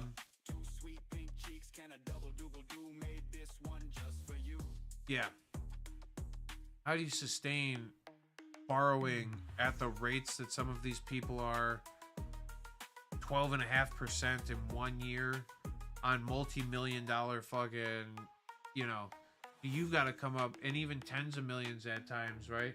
So you've got to come up with in excess of the 10 million, the 15 million, the 20 million that you've borrowed. You've got to come up with another 1.5, 2 milli on top of that to, in a year, in 12 months, paying the whole way.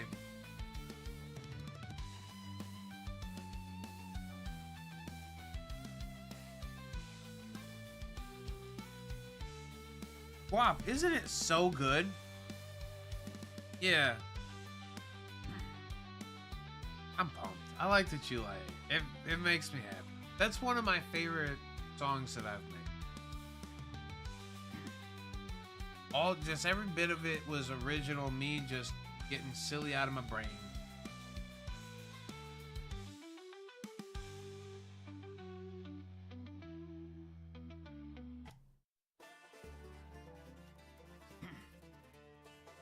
But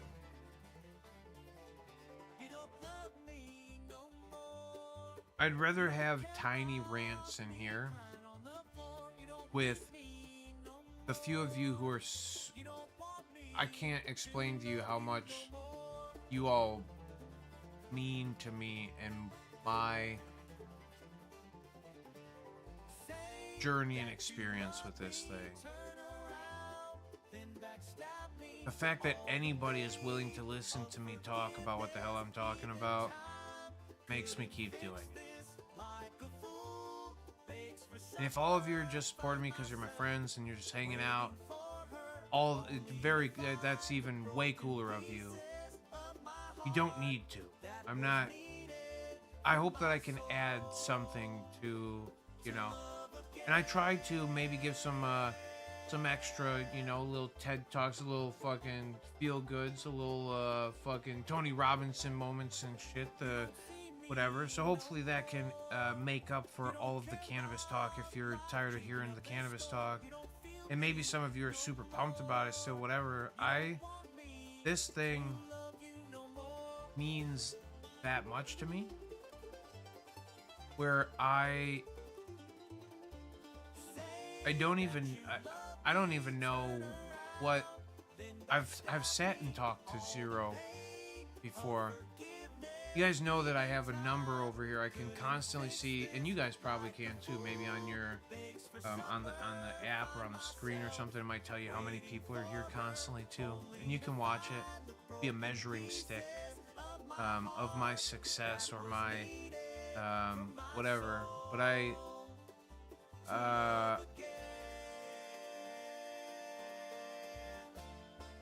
think even if there was zero, and I know even when there is zero, I think even just saying this thing on repeat into the openness, into the emptiness, is super worth it. Because things like an atomic bomb, things like something that bring us all together, break down the walls of diversity, alright? We're so diverse. There's so many different inclusions. What does that even mean? You're confined in that. You have to be different. And then if it is because you are different, now you have to represent your different. You are that now. Segregate yourself as that. That's like literally the opposite of what cannabis does. Literally the opposite of what I hope comes from the constant communication that I try to have to everybody about it. Literally starts in here. You too can start to be the change that makes the rest of this world a better place. It's in between your temples.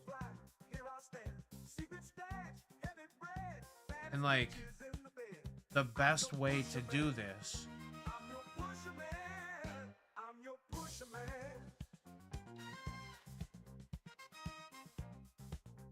is constant and never-ending improvement. Is to say, you know what? I'm humble enough to realize my individuality is not more important to prove than it is to be part of the collective. And maybe you don't need to be, or maybe you don't want to be. Maybe people piss you off, or maybe whatever. We could never do this on our own. If we were dropped in the middle of a jungle with a big old knife and the ability to make fire and whatever, if we ran into the wrong animal, we would die immediately. The wrong spider, the wrong snake, the wrong fucking gorilla, all right, hippopotamus, or alligator, lizard thing, whatever the fuck it is, you would die.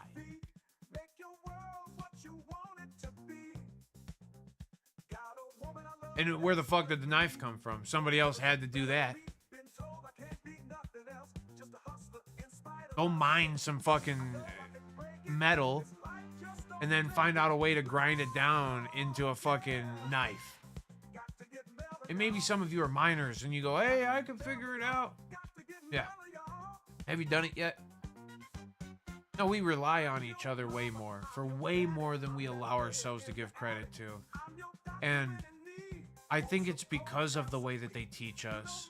It's the way that you're forced to be diverse and inclusive, but then really you're excluding and personally profiting. Whew. Seems wild.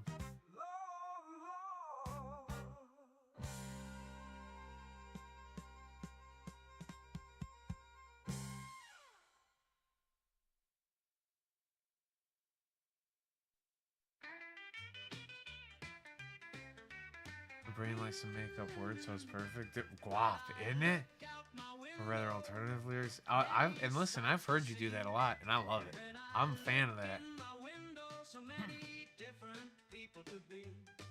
They're strange, so strange. It's very strange to me. You've got to pick up every stitch. Gonna be. You've got.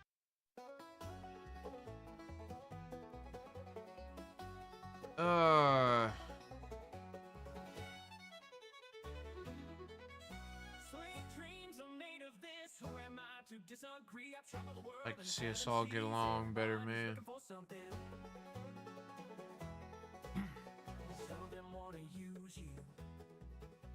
I think it's just everything that's been going on. My brain's been in hyper thought lately.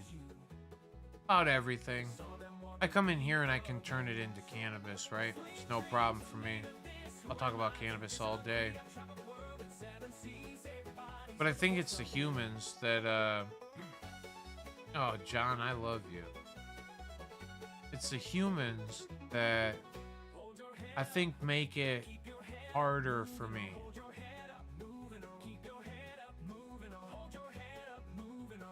I watch the people who are taken advantage of.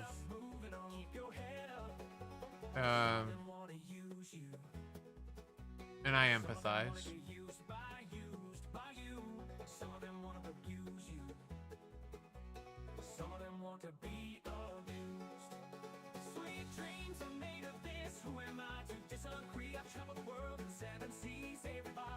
Yeah.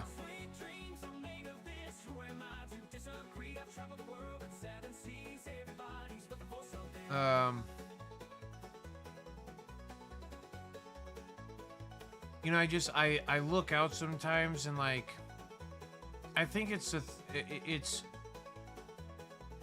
being honest with how grateful we should be to experience the things that we get to experience. To be healthy enough to experience what we're allowed to experience. How lucky we are to feel the joys and the pains and the love, the happiness, the health, the love, the wealth. We get to feel feelings, period.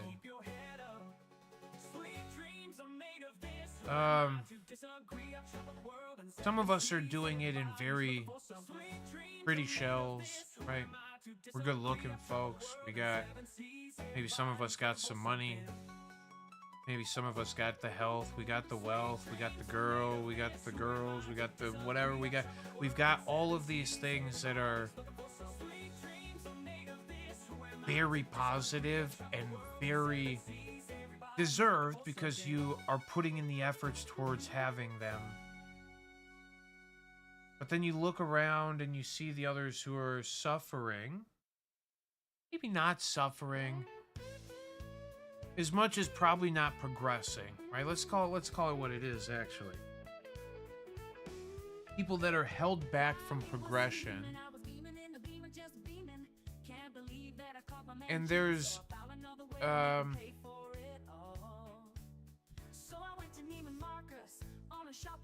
tons of reasons, right? But when it's out of the control of the individual, I think it almost becomes harder to just sit there and not empathize or not feel like you would rather help. And I think a lot of us are probably just generally good people. I know that a lot of you in here, actually I know that every one of you in here is a fucking great person. At least any one of you that is typed into this chat box so far. I know all of you very personally. Great fucking people. The world really would benefit from having more of you around.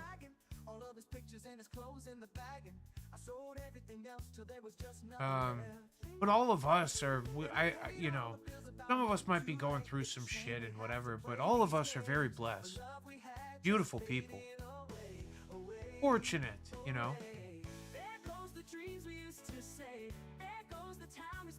And I think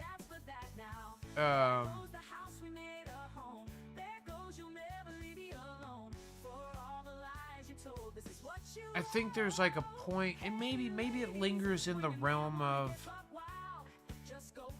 I guess it could be maybe depression of sorts, and I you know, hear me out, because you're gonna go, oh my god, are you okay? I'm perfectly fucking fine. I'm just talking about the thought of which I'm speaking. It's almost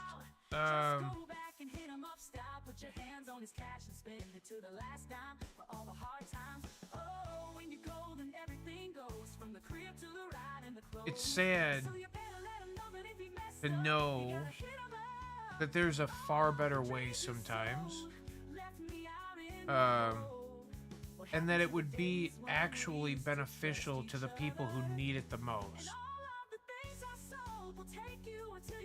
And because we get so lost in the sauce sometimes, I've used that fucking phrase twice now, because we get so lost in all of what's going on around us,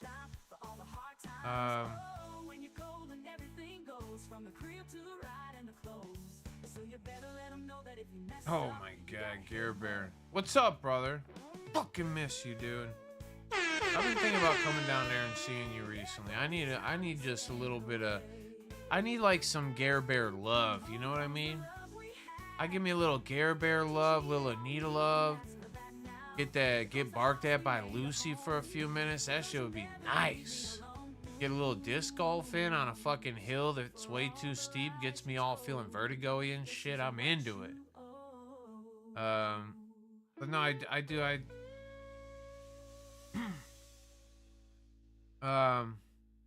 Gary, I miss you, brother. I'm ranting over here, bro. I'm giving it the fucking I'm giving it the fucking the feels. A little bit of the feels, but a little bit of the truths, you know? The truths. The dang hills. Especially when the disco's rolling down that fucker.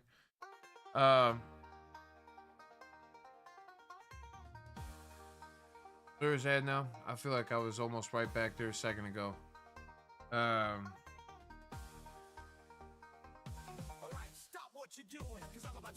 Fuck.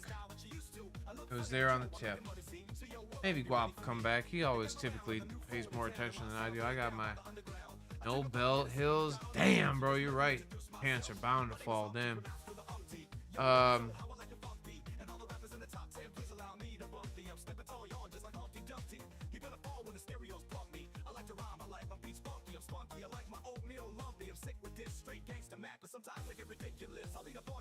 Anyway, I apologize for missing here, friends. If I was on a good thought that y'all were ready to hear me fucking finish, I apologize. I don't know how important any. Listen, moral of any of this.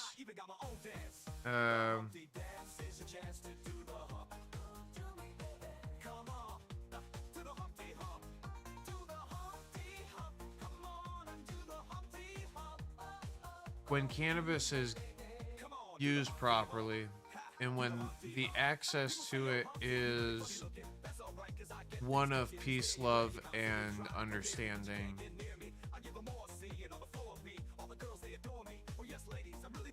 Like, this thing is the coolest shit in the entire world.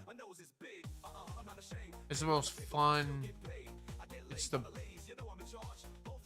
It's so worth doing everything in your power to have access to use it as much as you to just. This thing is beautiful and awesome and fun and oh, good. Anita, we miss you. It's the coolest shit in the whole entire world. Cannabis, it's definitely bringing me all of you. But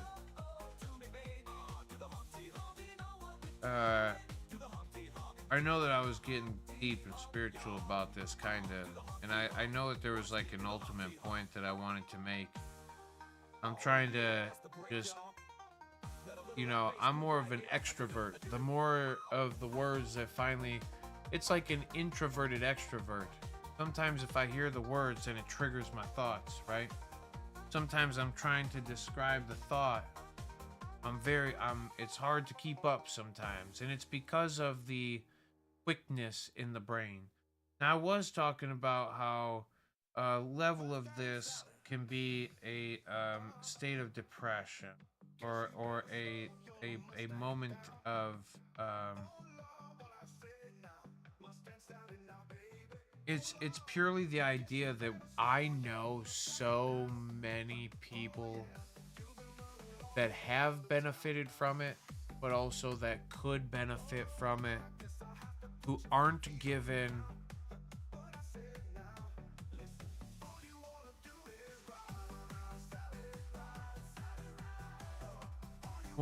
the information in the best way for them to make an educated decision. And for that reason, I will sit here for the rest of my life if I need to, and try my hardest to represent this thing in the light that I see it going the best, right? And to me, going down the path of profiting, that's exactly what Grow Joe's first comment of the day says. It dries this thing out. It makes it very impersonal. It makes it very cold. It's crusty and it's no fun. It's expensive. It's crusty. I'm being told that it's premium, but finding out, I'm being told that they're inclusive, but it's very excluding. I'm finding out that like everything that on the surface is being said, the sustenance of it just doesn't follow.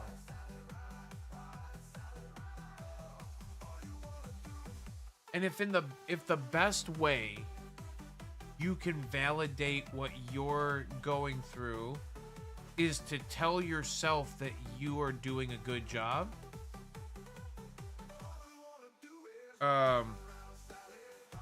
maybe you're not doing as good a job as you think.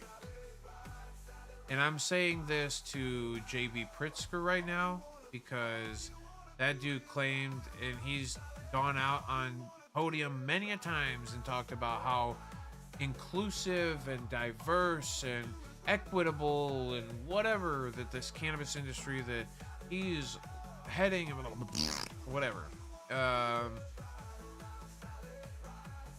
it's just not real. There's just no truth to it. The same way when the people that I directly work under speak in third person. You've disassociated yourself from yourself, and you are claiming that you as a third party are the thing that is the almighty in some essence. Through your interpretation, you've continually put yourself out here to go, hey, that person out there is so great at what they do. And you're speaking it outwardly to the third person with the sickness of you being the person. So the first person talking about the third person, we're disassociated. We're lacking sustenance, but also we're lacking truth. We're lacking the approval and the acceptance of the outside. And you don't need that once you have the title and the money and I can do whatever I want, right? Fine. Ah, look at you go. You big old fucking monster. You got it. Be proud to be the monster. Tell everybody why you're the monster. Look at me go. I'm the most diverse and inclusive and the whatever. And then all the people who are actually living it are going, this is the fucking most miserably uninclusive, most lacking diversity, most just broken thing that any one of us has ever experienced. But what the hell? What up, brother? What's up, Kawani? How are you, dude? Happy. Friends, is it rude for me? You know what? I'm gonna hit the head really quick. I'm gonna run away, and then I'm gonna come back. When I come back, we are going to smoke again. I need that. And then, what else are we gonna do after that?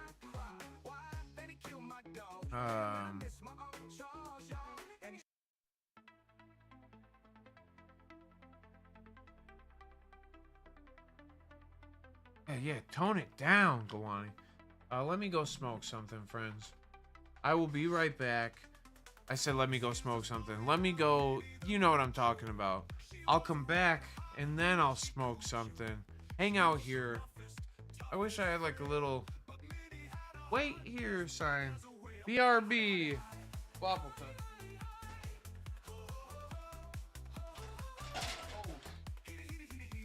Almost got the fucking beans. She messed around with a bloke named Smokey.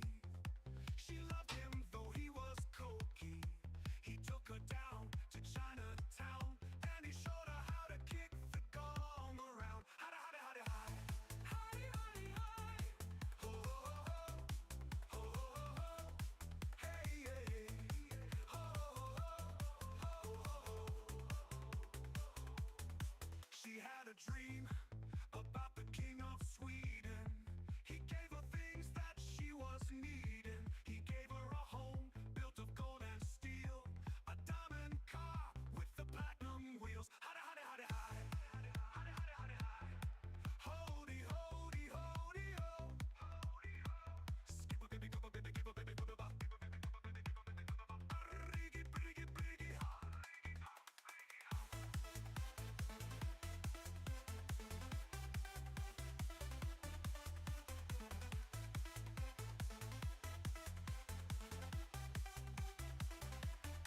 He gave her his townhouse and his racing horses. Each meal she ate was a dozen courses. She had $1 million worth of nickels and dimes. She sat around and counted them all 1,000,000 times. Hi, hi, hi. Hi, hi, hi. Ooh. Hey, hey. Ho, ho, ho, man. Ho, man. Ho, man. Ho, man. So,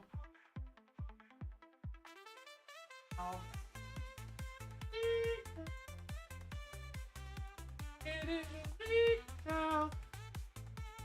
Walking up the green screen now. Did he wash his hands now? Oh! Oh, that dragon is smoking fire. That dragon is smoking a gas. What's up, Seymour? Hello, Gawani, Gary, Dudley, Guapo, John. Golly, we got a squad. Alright, I need to smoke something. Let's all get down on a little chooch fest. A little friendly smoke sesh. what? I want to try this other shit.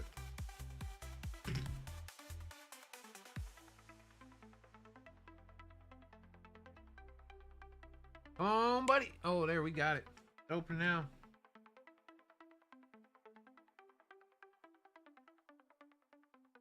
That's what it looks like.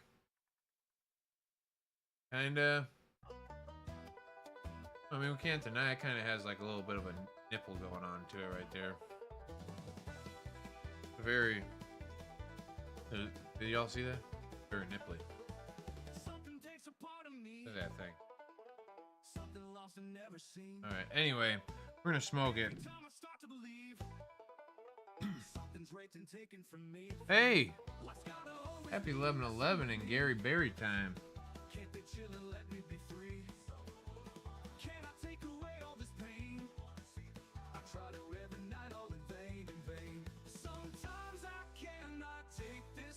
Sometimes it's my life I can't taste. Sometimes I cannot feel my face. You'll never see me fall from grace. Sometimes I cannot take this place. Sometimes it's my life I can't taste. Sometimes I cannot feel my face. You'll never see me fall from grace. Something takes a part of me. You and I were meant to be a cheap fuck for me late. Something takes a part of me. A little funky skunky for the Gary Berry. Oh, this is mid. It's mids. It's not good. Nothing in my life is free.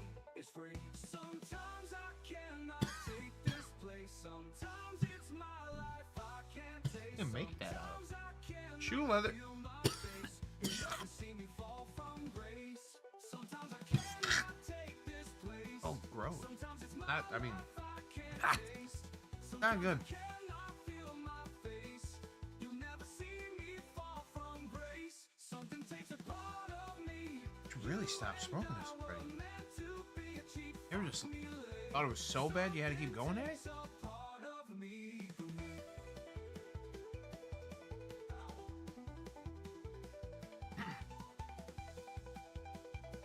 I literally wish you could taste it. Well, I don't wish anybody had to taste this.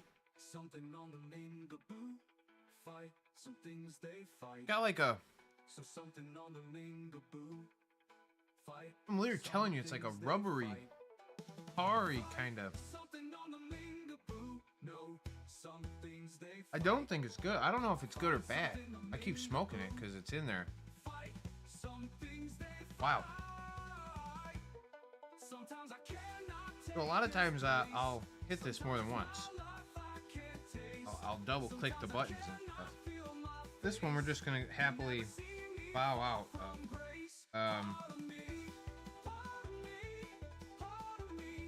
If anybody wants to smoke that. He said not good. Dude. God, man. It's so weird. What is that? I'm mad about that. You know what? I'm probably gonna be gooched out of my mind, but I'm gonna fucking throw a real dab of something in there, something that tastes better, because I cannot stand what my mouth tastes like right now. Oh, I do have a... Oh, I got the best flavored cart in the entire world. Y'all could be mad at me for saying carts, okay? I don't mind them. Some of them are good. And for those of you who know what a Marma's bar is, I've got a strawberry fucking kiwi Marma's bar in my pocket.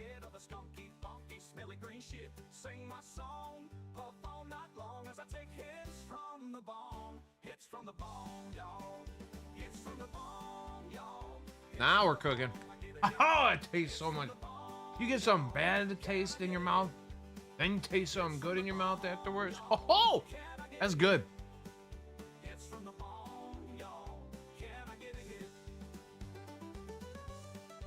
Yeah, that's what I'm saying, John. I'm gonna probably get gooched here in a second. I don't smoke this one. It's too much. I'm gonna be struggling to fucking stay. I was already struggling to stay on topic. How the fuck am I gonna do it now? No chance. I'm out. I can't even fucking put the thing on. I'm struggling and I'm cursing too much. Now you know I'm gooched.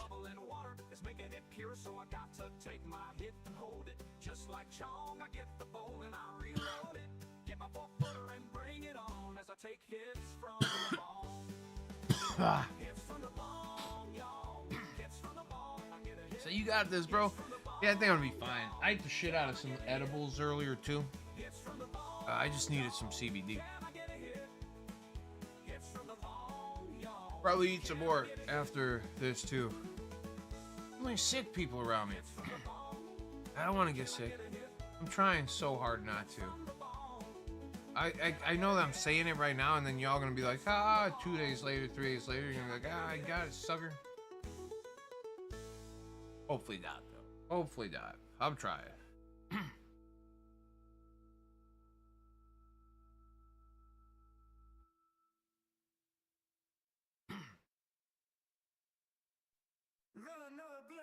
I mean, the actual truth of it is, John, I probably can smoke way more than I should, or I would recommend most people to.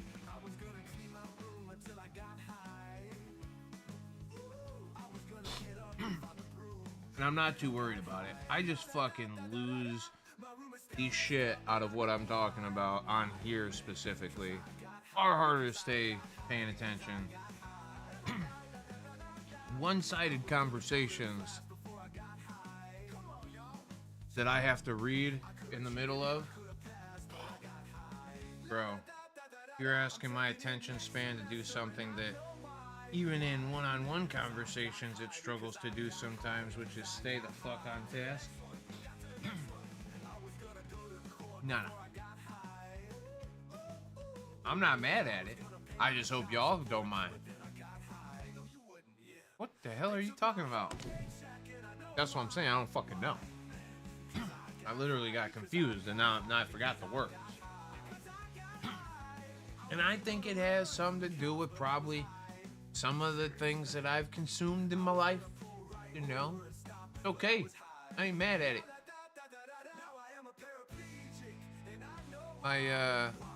And it's definitely not cannabis. If anything, cannabis has helped more than anything. I think, well, long term, right? Because none of us know, we don't,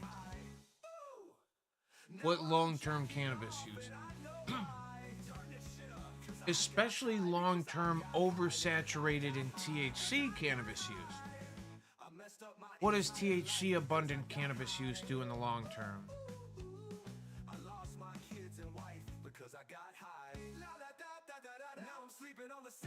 And I think, I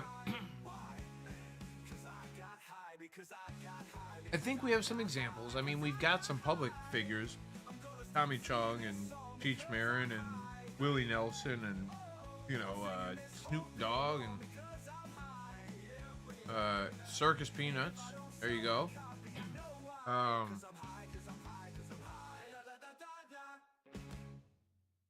Yeah. I'm like, what he said. This is a badass song too. This is this because of Kevin Lyman. Good old our fucking Hawaiian brother. That man got wild, man. Where the fuck is Kev? Kev!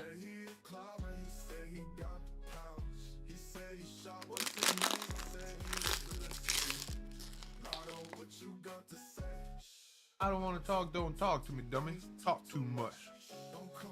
Oh. I am confident I just heard the ripping of my pants. Yep. Yep. Good thing y'all can't see my pants. Just blew lay crotch out. Man.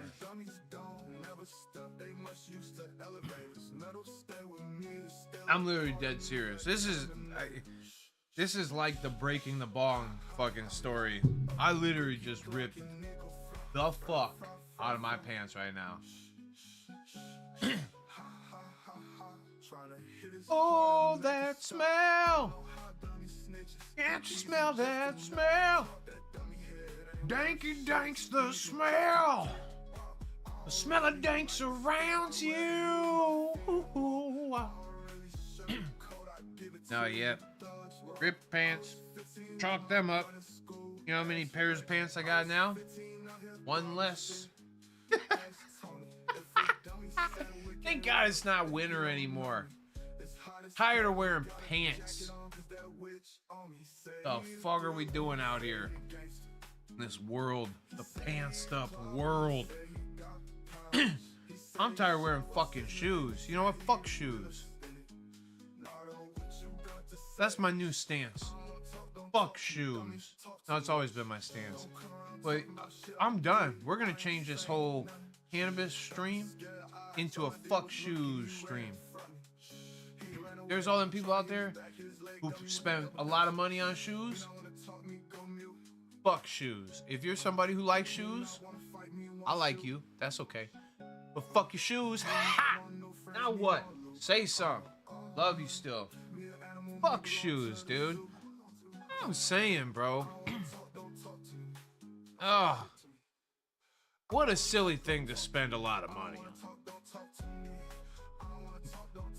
Personal take. Personal take. Okay, don't be mad at me. You might really like them 101 Nike somethings, right? They're fire. The Air Force out of this world's Alien 2.5s. The 101s. The scratch and sniffs. The multicolored bling blow. You know? I'm just saying fuck shoes. You need some flip-flops, some thongs. Put the fucking thing in between your big toe and the long one. You know, you flop like that. I say a big one and a long one. Cause some of y'all got the toe with the one's bigger than the other, the opposite one. Like where, you know what I mean?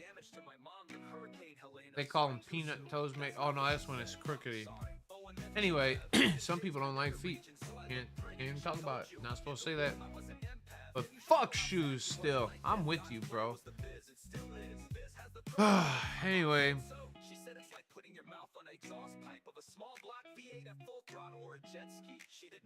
Yeah.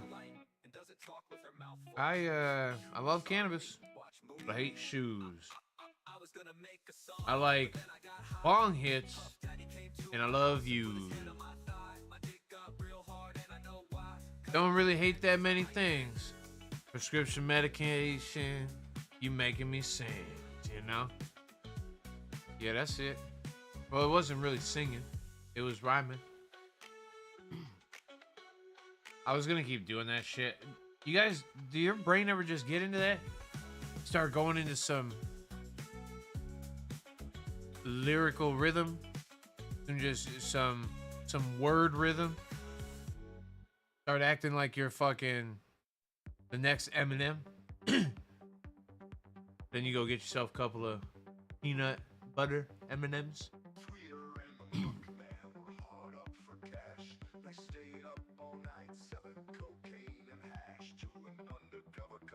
Oh yeah, Gawani. Are we using the Cannabis pain reliever lotions? I most recently have used a topical that is actually very good. John, actually, it's literally, it is that healer salve, bro. That shit that we were talking about today, the THCA, CBDA, we'll jump back into cannabis convo for a second here, because this is what I like to always talk about. There's a product that most recently got brought to market, and John and I were talking about it today.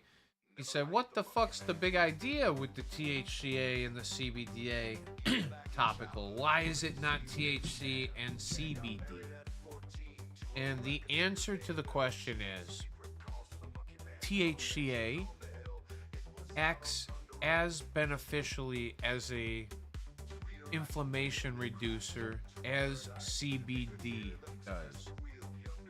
Now, my understanding has always been that CBD was the better of the anti-inflammatories as far as it goes between CBDA and CBD. It is not that CBDA does not have anti-inflammatory properties. It carries a lot of the similar properties that CBD does, but effectively, I've known it for CBD to be better. But this is the thing, we have plenty of topicals that have active CBD abundantly available. So, we theoretically have just access to more robust cannabinoids, and for that, I am grateful for yet another product to come out. Could you even get all of the things if you needed the CBD rich, actually the CBDA, the THCA, the THCV, the CBG, the CBN, if you needed all of the different cannabinoids, could you even use that many topicals effectively where it would actually be available or whatever? Or can they just come out with one that has the entourage, you know? But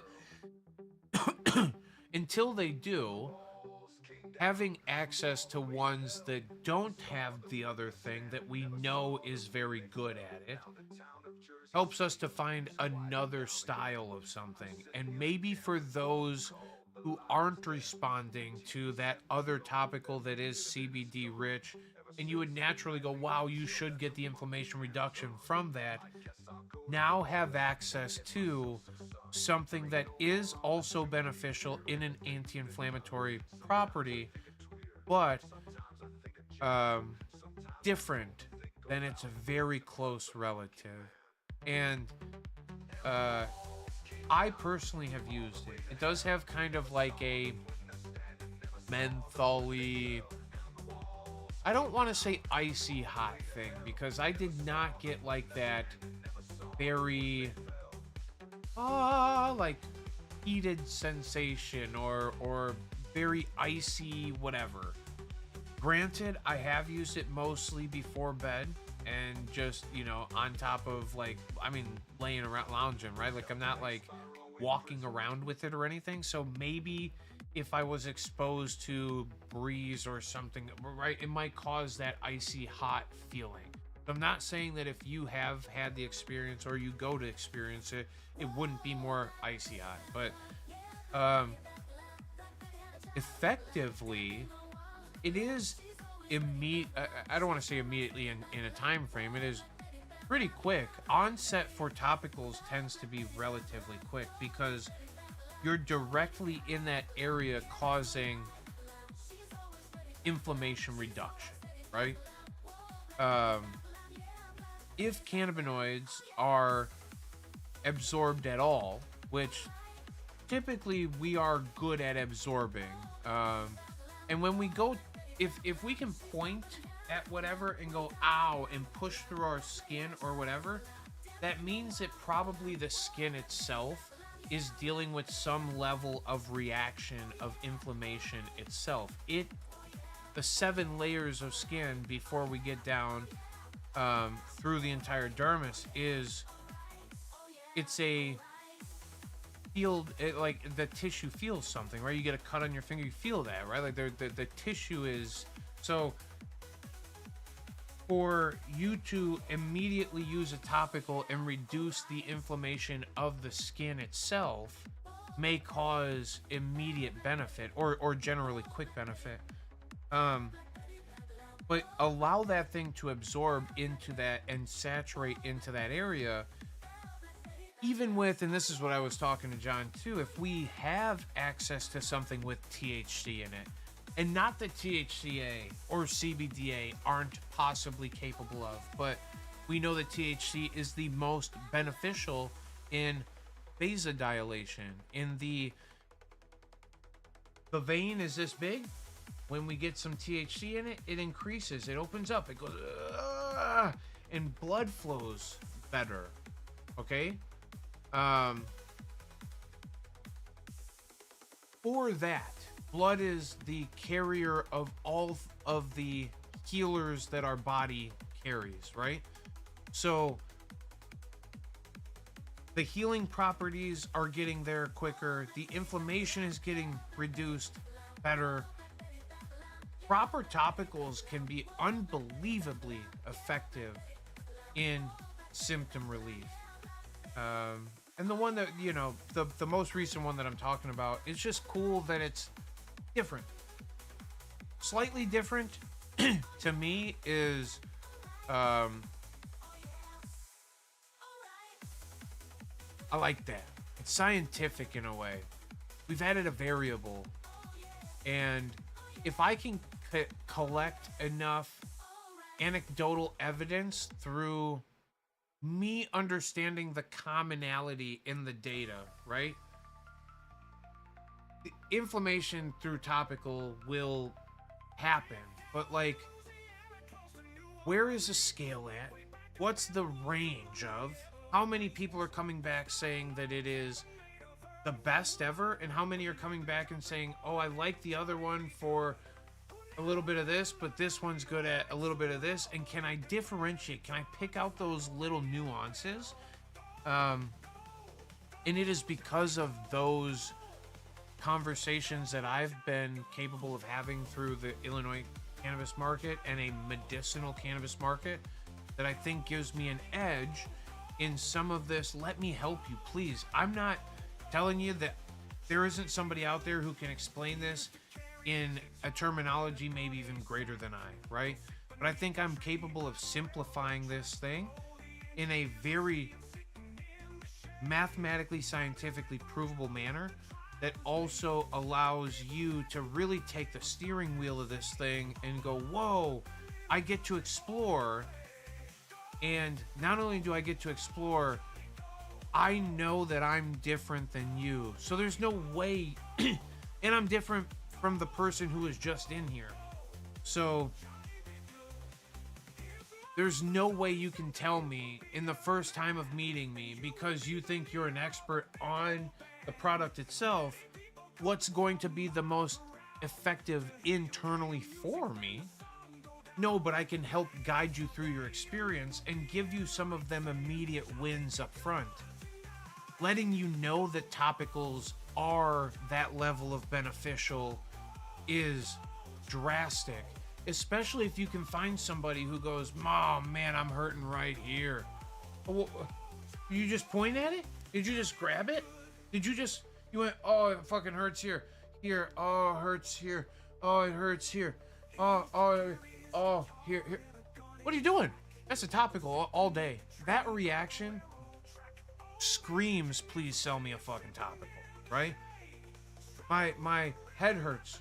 Oh, do you know what's really... All right, so I'm going to try and show you. It's a vein in here. It's in your neck. I maybe might not show. This thing right here, it literally connects to your heart. It goes clunk right into here. It's this far, like this long.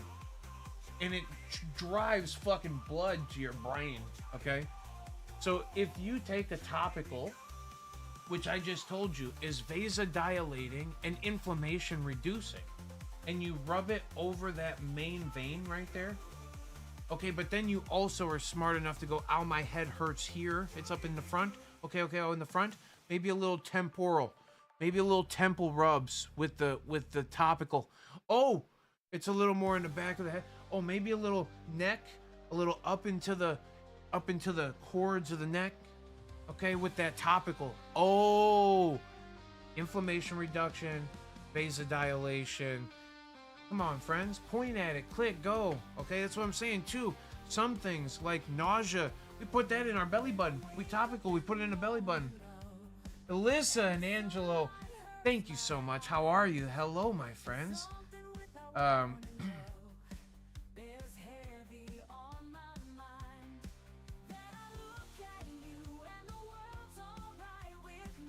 Hell yeah, Goani. Up to 2. You guys should be able to. I mean, I really think I've always been a fan of for me personally, okay? This is me not trying to be too crazy.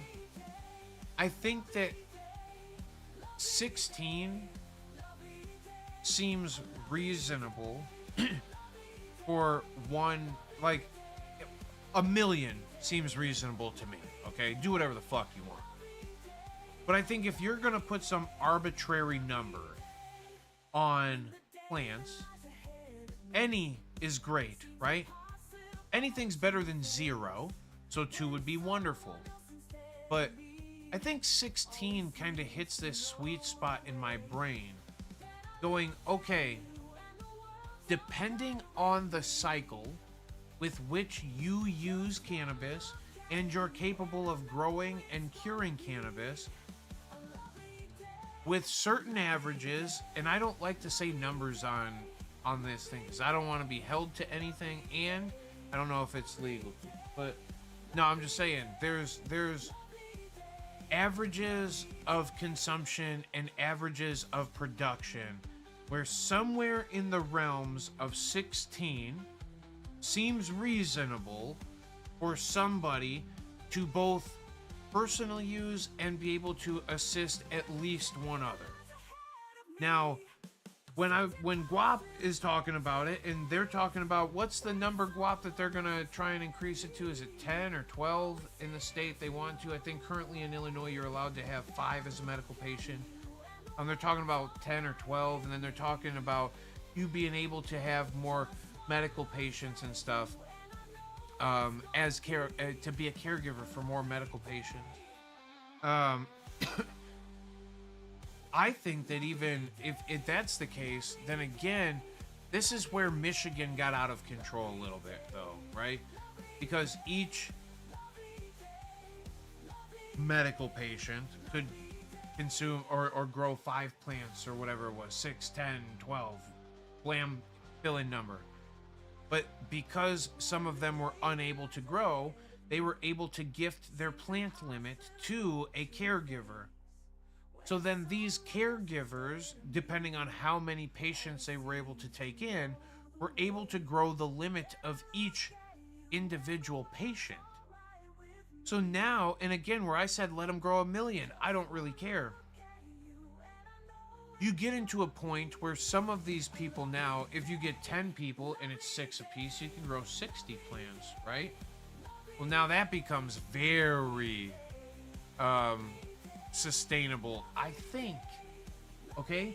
But it's again, we're talking about average consumptions. And I promise you, some of us are on the higher end of things probably. Some of these people are smoking 1 half-gram cart in like a month, and that's all they ever. They're so high all the time.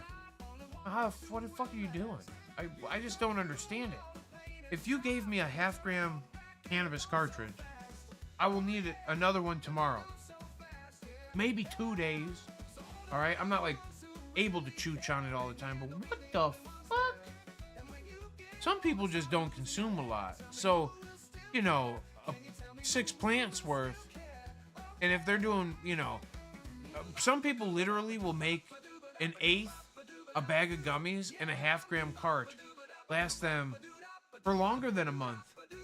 Oh, I just do hitters, 1 hitter every once in a while, and so oh my god, I wish that would be fun.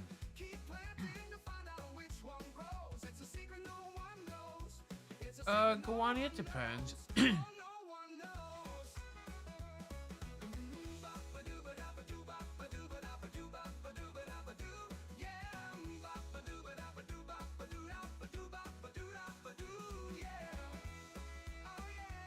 Yeah, I mean, depending on Guwani, illegal is the truth no matter what. Holy cow, look at this guy. What are you doing, Biz? Are you winning the green jacket tonight, or are you saving the world, bro? What are you doing? Either way, I hope you're doing it well. On in a day or two, hey. That's what I'm saying, easily. I was working a half-gram 2 days. Bingo, that's what I'm saying.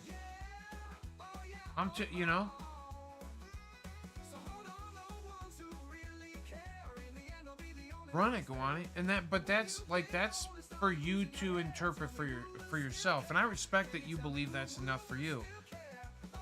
You don't have to limit by an arbitrary number that you believe, and it's not that your beliefs aren't good enough and they don't hold merit. It's that somebody else, and I promise you, because of I remember when I used to grow my own, I would end up per cycle 4 ounces a week, and that's perfectly fine. 4 ounces of weed for some people wouldn't last them long enough, or for somebody who is going to extract that and use it as a concentrate, you're fucking done in a couple of weeks, bro. And like, you know, with depending on what quality of cannabis you are trying to pull out of it, you're looking at a, you know, 2.8 to 4, maybe a little bit over 4 G's per ounce of concentrate, right? And some people are smoking a gram of concentrate a day easily. So if you got 4 ounces, you're getting 4 grams. Let's maximize it. So you get 16 grams, and you're doing 1 a day. A grow cycle takes fucking what, you know, however many, 60, 70, 80 days, whatever it is. And maybe even longer than that, depending on what you're doing. Maybe shorter than that, depending on how you're going. But your grow cycle is you know, a few months, and then your curing process is longer, you know, a couple of weeks. So by the time you're said and done, I've gotten 16 grams of concentrate off of my 4 ounces. It's not enough for some people, is all I'm telling you. And there's always enough math. And then you go, okay, well, that's drastic. Now you're talking about somebody who does too much to your standards again. But take that to another scale. Somebody who is treating epilepsy, okay? And the plants that they're growing are CBD dominant in production, okay? Typically, CBD dominant plants are more dainty. They're a little bit shorter. They're not so big and bulky and bushy or tall and stretchy and airy. They tend to be shorter, scrawny, maybe a little bush-like, but the buds tend to be a little bit smaller.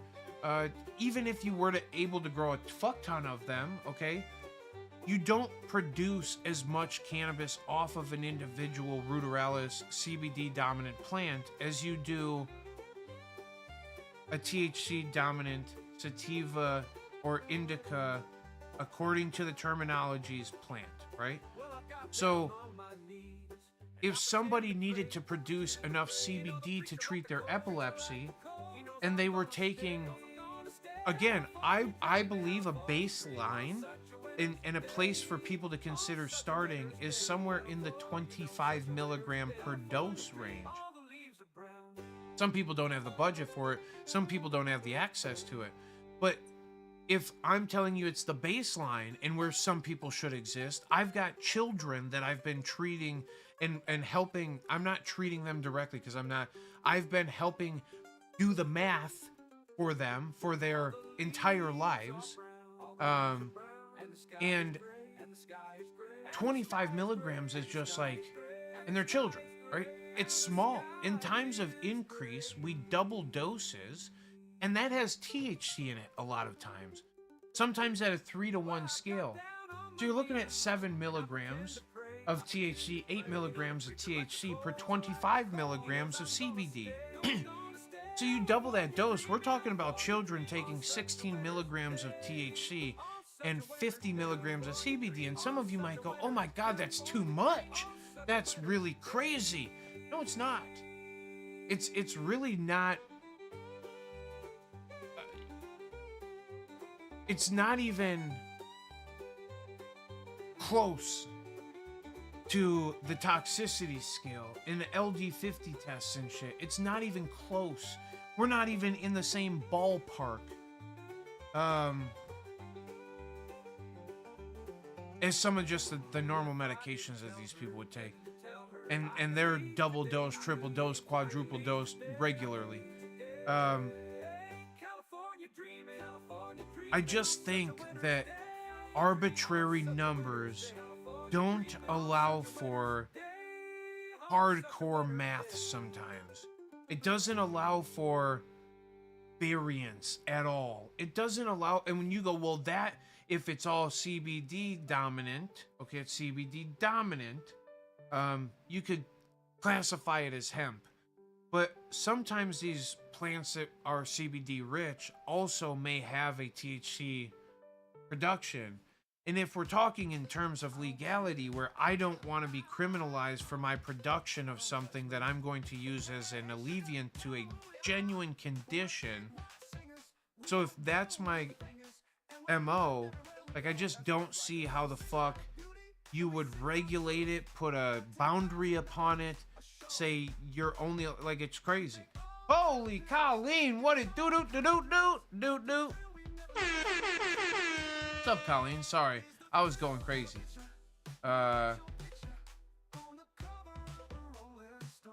We watching USA versus Canada.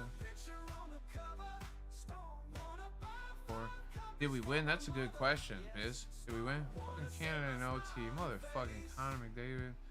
Best NHL player in the league, and they fucking leave him wide open in the spot. What a dumb fuck. I'm so sorry to hear that, Biz. You sound very adamant. Best hockey game watching a while, however. Ooh. Sorry to hear that, Biz. 3 weeks veg, 8 to 9 weeks flower, cure in 16-ish days. Yeah, bingo. Here we go. My math wasn't far off. Hey, I was there. I was right there. God, Wop, you should be proud of me right now. Thank you for being technical with it, but here I am generalizing it well for a non-grower. For more of a shower. You know what I mean? Just a strong. Anyway. Gary, you're wild. I love you. Thank you for just being Gary. Children shouldn't be taking any form of marijuana, whether it's CBD or synthetic, any form. That's incorrect, Gawani. Sorry, you're wrong there. I can reassure you with confidence that is the most incorrect you've ever been in your life. Your willingness to say that and then probably be incorrect about your willingness to allow them to take something that also is unbelievably deteriorative to their growth and health, it would scare me. And I'm not saying this to be rude to you, but the idea that somebody would say that a child or anybody should not consume cannabis is I don't care age, I don't care size, I don't care gender. None of that will ever deter the idea that every single person should have, if you need it, access to cannabis. And the biggest group of them, including no, it is not. I can tell you and I can reassure you, ask many of my friends and ask some of them possibly closer than not, what amphetamine use at a young age does to children. Ask some of them what, benzodiazepine use at a young age does to them. There's some of these things that we allow, for fuck's sakes, we allow opiate use in children, okay? A narcotic use in children, as long as the doctor regulates it. So to just be blunt in why I'm so adamant about jumping into this, is because I have watched children get doped up with some of the wildest cocktails of medications to have all of them, literally every single one of their Western medications taken out of their diet, the implementation of only plant medicine, cannabis being it, and a genuine health shift, a progressive growth, and a almost I don't want to say reversal because that would be an ignorant statement, but a massive slowing of the conditions that some of these, and I will tell you, poor fucking children, because it's almost saddening. And there was many of instances where I sat across from kids, 2, 3, 4, 5, 6, 7, 8, 9, 10. I was holding them in my arms while I was talking about how to use this shit as medicine. There are many, many children that I've seen develop just fine. Not only just fine, I think that if they were to be forced down the Western forms of medication that they consistently were being forced down, that the health would have been at risk or easily more deteriorated. And it's purely because of, and it's not just me being some fucking hippie woo-woo bullshit. Listen to even the commercials. They're willing to tell you on the sides of all the packages how much this shit's gonna hurt the actual fuck out of you. So it's, you know, it's just sad to me.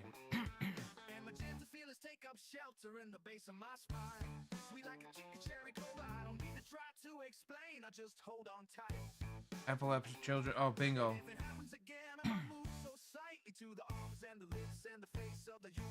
Oh, anybody can have an opinion, but you're gonna watch me jump at you, and also anecdotally, right? Because I don't have a child to go, here you go, here is your child that has developed. I could call somebody. I genuinely believe that I have a few parents that I can make a call right now and go, hey, can we speak to the health of your child with cannabis and without cannabis in their life? And they would probably give some of the information. I actually have a lady who has actively begged me, and we're not begging each other. We just know that the message of her child is one that deserves to be also at least spoken to, but probably documented. This girl is, I mean,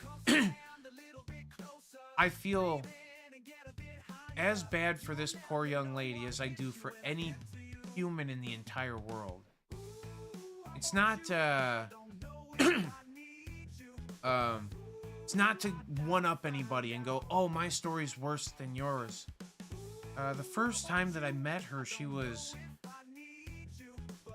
Poor girl. What year were we in? She had to have been 10? So she's, I think, 16 now? She still sits in a, without just giving too much, she still sits in like a booster seat in the car. She's not as big as a 16-year-old. She's as big as your average younger child. Her muscular development, her bone development, her cognitive development. She has, I believe, if I'm not wrong, it might be something in the range of 10 or 11 autoimmune diseases. She rashes over to everything. She gets hives and boils like crazy. She's epileptic. That was her qualifying condition. She has a feeding tube. I mean, the list can go. I can fucking sit here and tell you the sadnesses and the unfortunateness that this poor girl exists as. Since cannabis has been implemented into her life, her mother, I mean, she's just, and they're the nicest family, right? Her mother does everything for this girl. She does literally, she said, and it couldn't have been weeks after, she came back and she goes, this girl is acting different. I was like, oh my God, bad? She's like, no, like, she seems to be more, she's nonverbal, right? She seems to be more engaged. She's smiling far more. She's laughing at things. She's, whatever. I want you to like, and I met her before, and then she goes, I want you to come out and almost see her. I know you only seen her once, but just see like how, like it's almost visible how different the girl is. And now when I see her every time, I'm interacting, I'm joking with her, I'm whatever, and there is 100% that back and forth, right? For a mother who has a nonverbal, for a mother who's watched her epileptic child seize with countless health. It's you can imagine, right? Just put yourself in somebody's shoes. Try to empathize for a moment. Just know that there are many more people who are far less fortunate than we are. And having access to simple plant medicine and something that will be far less deteriorative than the Western treatment that they probably will go through to begin with. It's saddening that more people don't know about it and don't use this as a medicine form.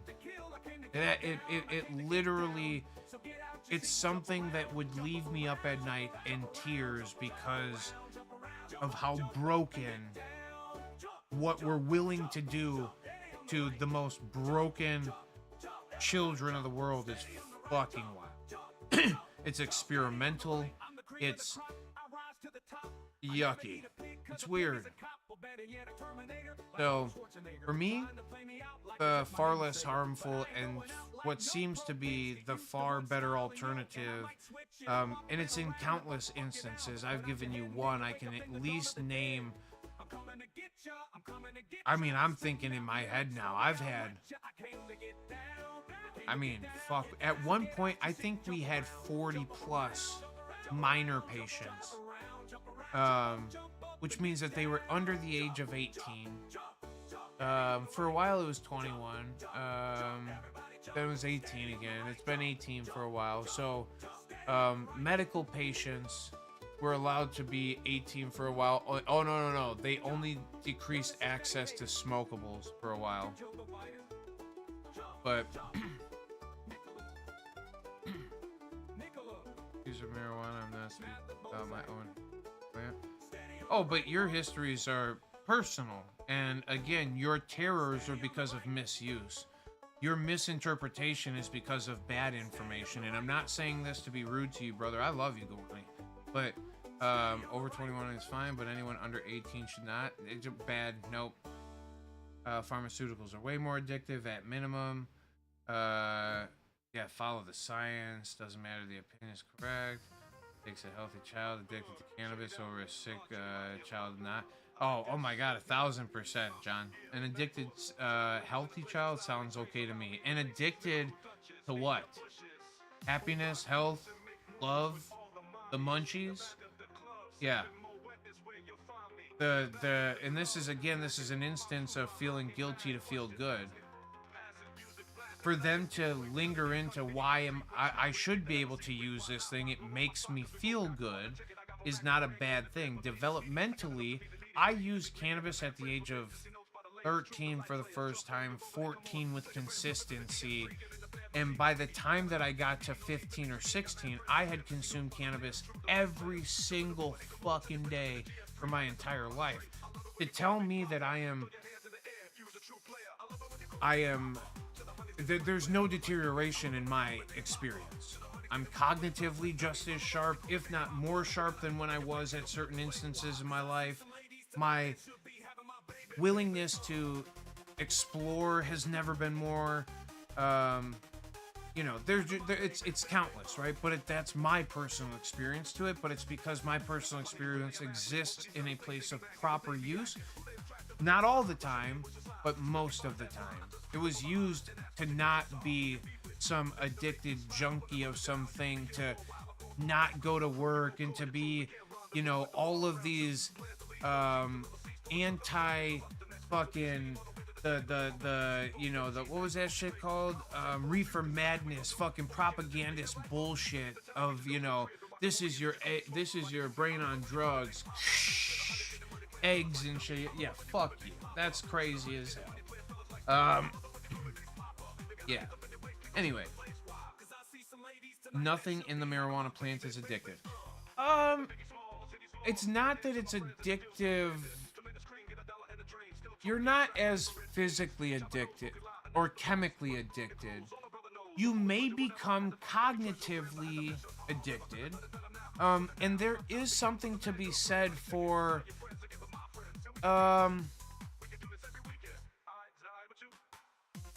once you've built up the proper levels of comforts of something, right? Where you're sleeping better or you're whatever, to crave that again, or for your body to start missing that so much that your brain goes, we know that we can get that result from cannabis.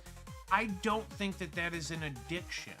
I don't think that's as much an addiction response as like,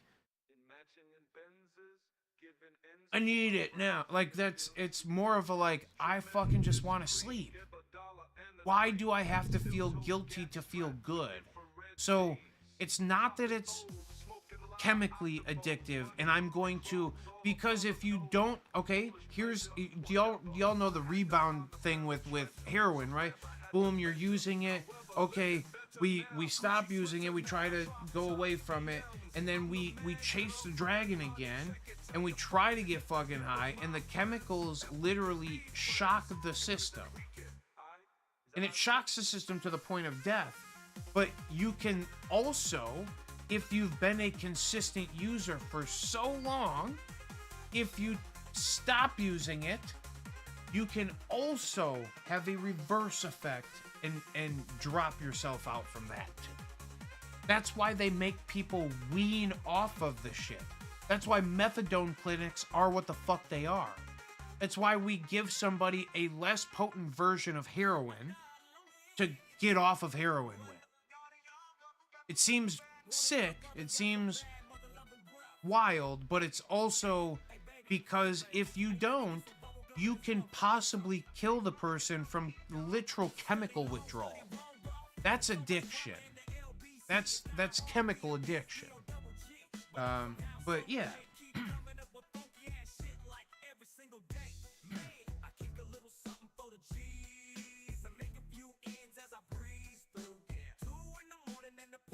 Guani, I didn't say that. Because I'm of the nature, and I'm reading your thing that says marijuana is the only drug. No. That can help sick people. No, plant-based medicines, there's plenty of them.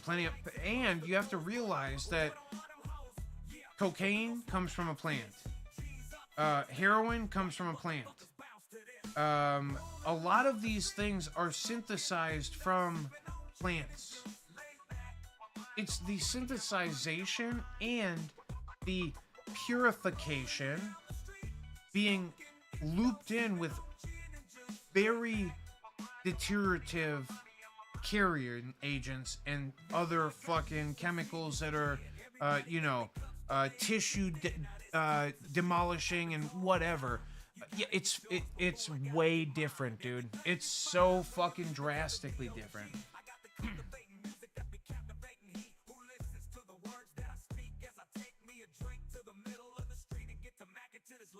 Love for the plant. This Gawani is a caps lock guy. It's okay. He's not yelling. Gawani's actually, and he's bringing up points that this is a public perception. It's nothing against Gawani. He's a very smart guy. We've had many of experience. I love you, Gawani. Nothing personal here. But this is where my advocacy for cannabis, this is what I have to stand on this box for. This is why I use this platform. It's why I warrant and I hope that more people come in here with this, because let me help you change your perspective. You know me, I'm not saying this. There's no personal gain from me saying this. It means nothing. What is the... You hear what I'm saying? What's the gain from this for me? There's no clout. There's nothing. I'm anecdotally giving you science and mathematics behind the plant. It's not a thing that like, and it's not just me. Go look at what the LD50 test is. That is a thing that measures toxicity in individuals, right? Aspirin, okay, on an LD50 test, measures in at 1 to 20, okay? Which means that if you were to take an individual dose 20 times over, which is a pill, right? One pill. If you took it 20 times over, you would toxically shock your system.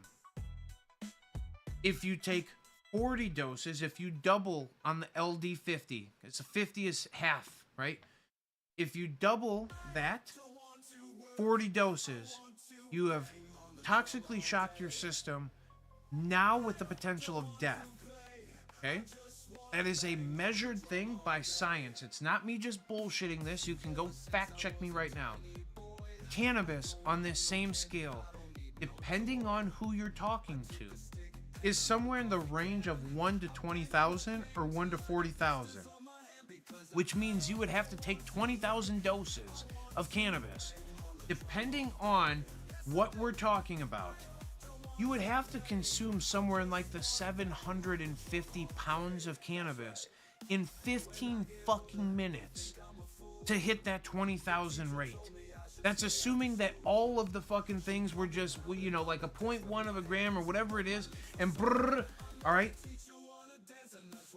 That means you have to smoke 1,500 pounds in 15 minutes to get to fucking toxicity with the chance of death. It's drastically different. We're talking about something that Walgreens has in a bottle hundreds of times over. Death in a bottle hundreds and hundreds of times. Sold to the masses as an everyday, all the time user. Go ahead and just drive this shit to your fucking grave pretty much, because it's fucking your liver up. It's really not doing much for any of your internal organs, including your fucking brain. And I'm not saying this to be rude to anybody. It's actually not good for you. So yeah, it's just follow the science. Literally, Guap said it. Follow the science. It's not, and I'm not, you know, it's the truth.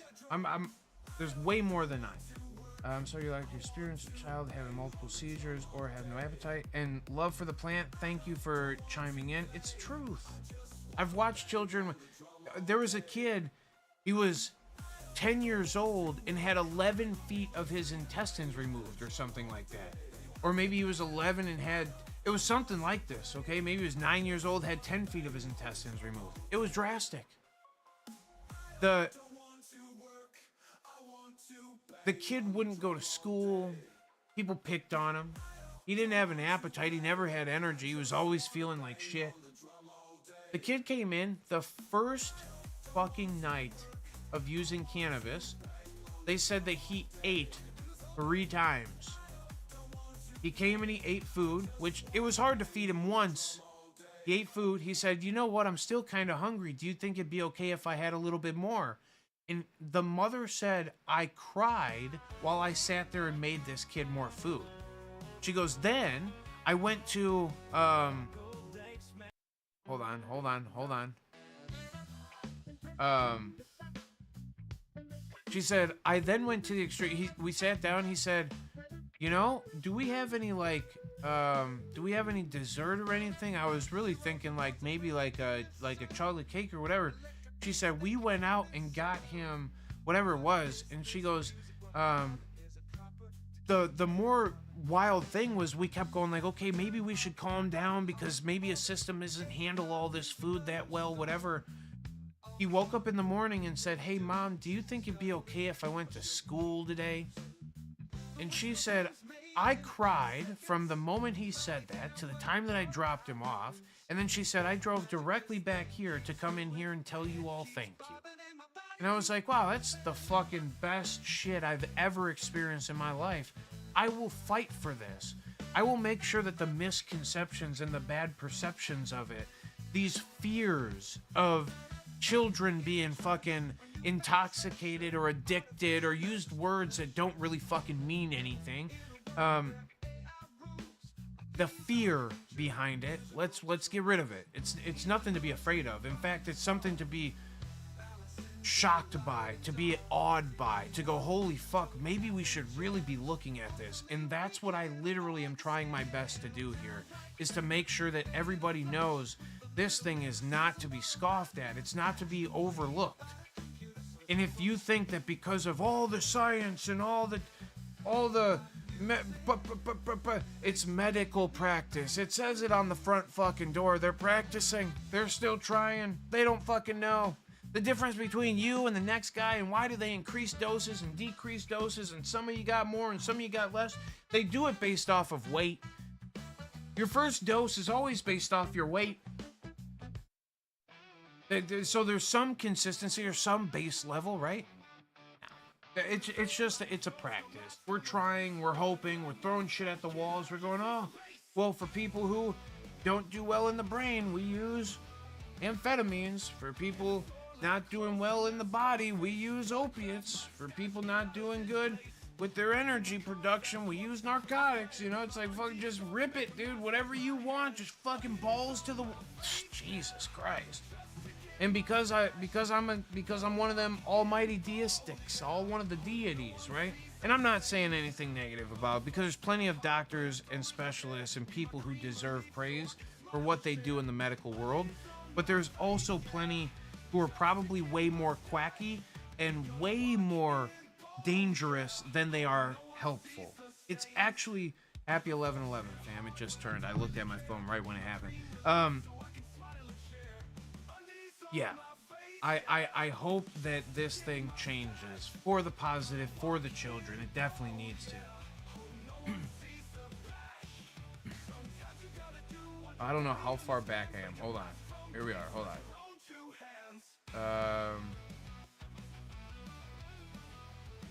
Drugs, users.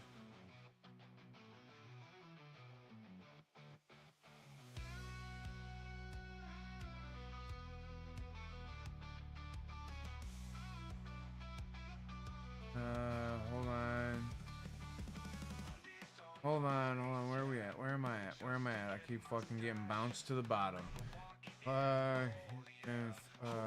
Pharmaceuticals, anything takes a child feeling better and have great life. Well, in pharmaceuticals too, but like, what is the harm, right? And that's the only thing that, whatever.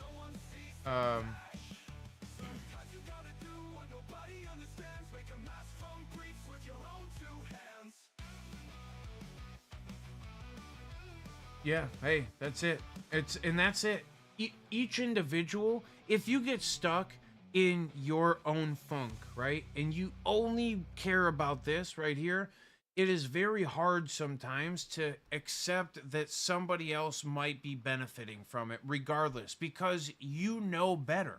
Your fear is more controlling of the you gain control by saying these things. You make sure that your fear doesn't come true or isn't manifested by saying the opposite of your fear.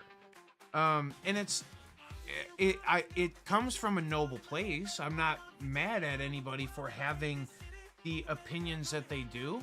But when it's rooted in, or it's lacking science or math or experience, right? Individual experience is not anecdotal experience. Individual experience is individual experience. Anecdotal experience is having a collection of a multiple of a collection of similars that come together, all different, but come to the same common thing, and then you're able to interpret that. I can reassure you, I've done far more of that than you. You don't have access to it, right? And I'm not saying that to be rude. Your individual experience is yours to do.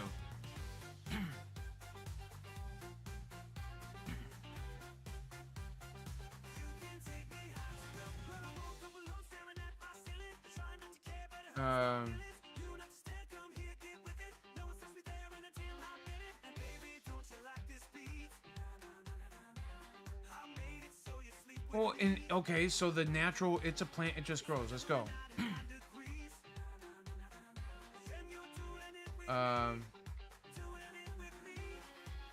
Child's mind is developed enough to be mentally addicted to feeling good at a young age. How long would it take to withdraw from that feeling?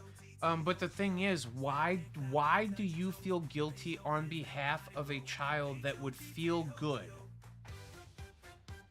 Why do you feel bad? Why would you give personal effort towards thinking about, and there's nothing, my cognition, my mentality, my ability to solve problems, my problem solving and my skills, it's not deterred by my cannabis use. And I've used cannabis for such a long time, brother. Like, I used it literally through most of my development. And I would tell you that I have had a far better experience since the implementation and since the first time I've had cannabis. It's made my life exponentially better. And I will never feel guilty for feeling good through that experience. I'll never go, oh my God, my, I don't even know, my addiction, according to your words, but my desire for fuck it alls is even remotely thought about from somebody else's perspective, right? You do you, boo-boo. And for you also to say this means that in some essence, you probably feel guilty for your 30 years of use because somebody made you start to feel guilty. You somehow convinced yourself that if you stopped using it, you would grow up somehow, or if you, whatever it is, right? There's all of these things that we convince ourselves, but we literally use the thing because we feel good from it. And then we fight this feeling because of propaganda, because of societal pressure, because of natural fear. And we go, oh, well, that's the devil's lettuce. I gotta watch out, you know? Holy shit, there's so many people in here. Drum, Dudley, golly, a bunch of my friends. I'm just trying to catch up. I'm so far behind. Better ideas, blah, blah, blah, blah. Hold on, I got it. Okay, we did that. Canna on it, that's the truth. Addicted to not having seizures. That's a great addiction to have. Take my life to stop using it. It's a tool, not a drug. Well, and that's it. Gowani, it's not the only plant-based fixer, but it's the fucking best plant-based fixer. It's the best plant-based tool, right? It's unbelievably cool as a Swiss Army knife. It has many facets to it. It's not just one thing, it's many things. And that's what makes it what it is, right? That's why I am an advocate of it. That's why I speak on Thursday nights to it every time. That's why all of these people are here. Cannabis is just that fucking much of a difference than whatever the fuck else plants are out there. I'm not telling you that there are not plenty of other plant-based things that are beautiful, right? Even to where I'm telling you, if you have your arm cut the fuck off or something, right? Like a drastic thing that happens to you, you probably need an opiate. Not probably, you need some fucking opiates, okay? You probably also need something to take the cognitive edge off as well. And sometimes opiates can't do that, so we probably get you a little cocktail or some shit. You know what I mean? A cocktail. But you're not. I hear you, brother. You're not wrong, but you're also, you know, not fruits and vegetables. Hey, bingo! It's about cannabis, baby.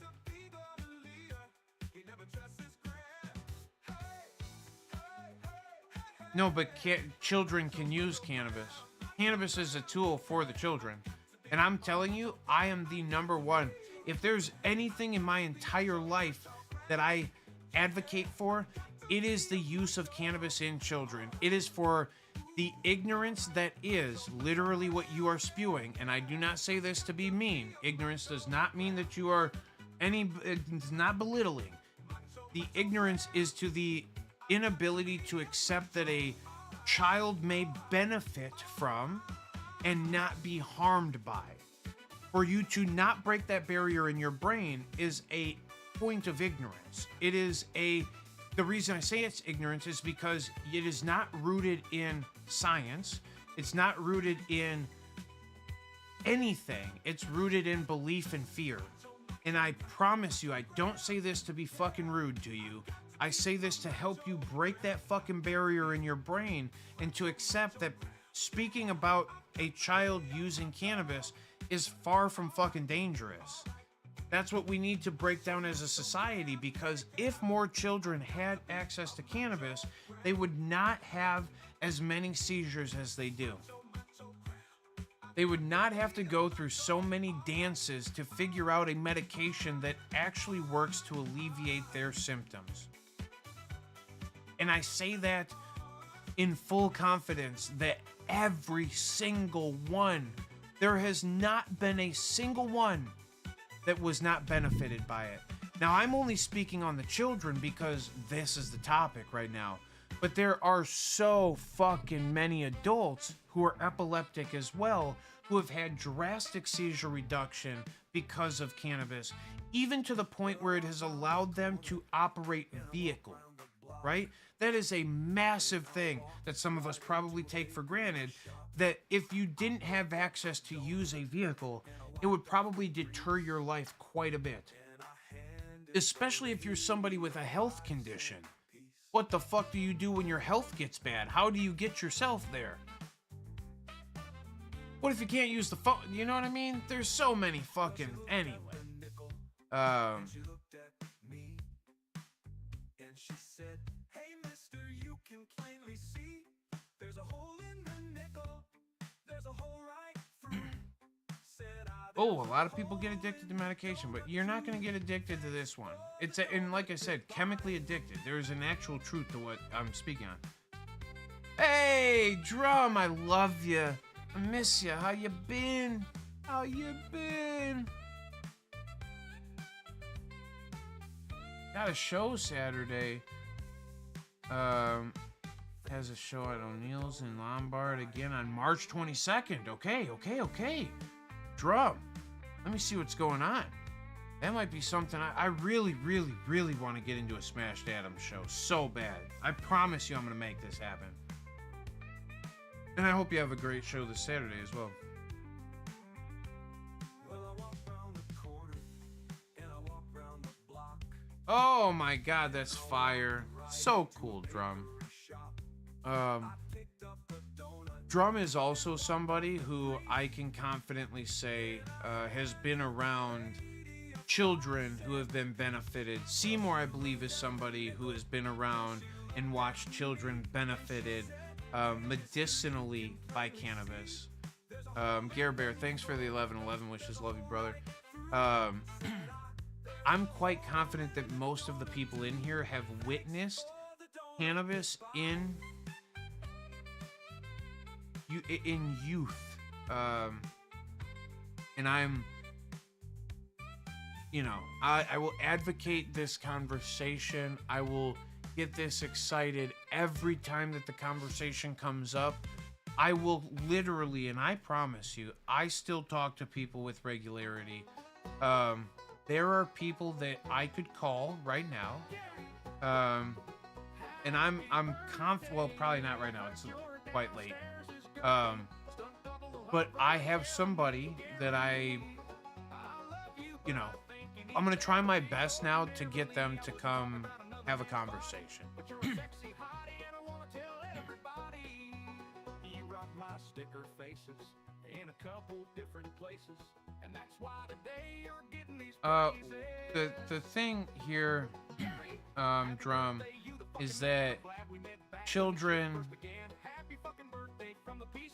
are more at risk for addictive personalities and or harm from the use of cannabis than they are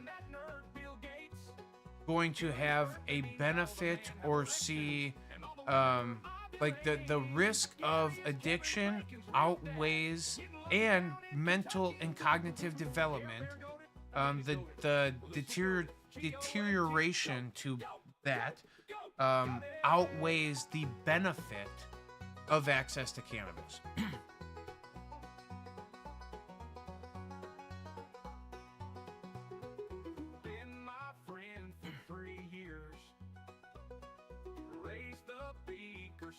Actors.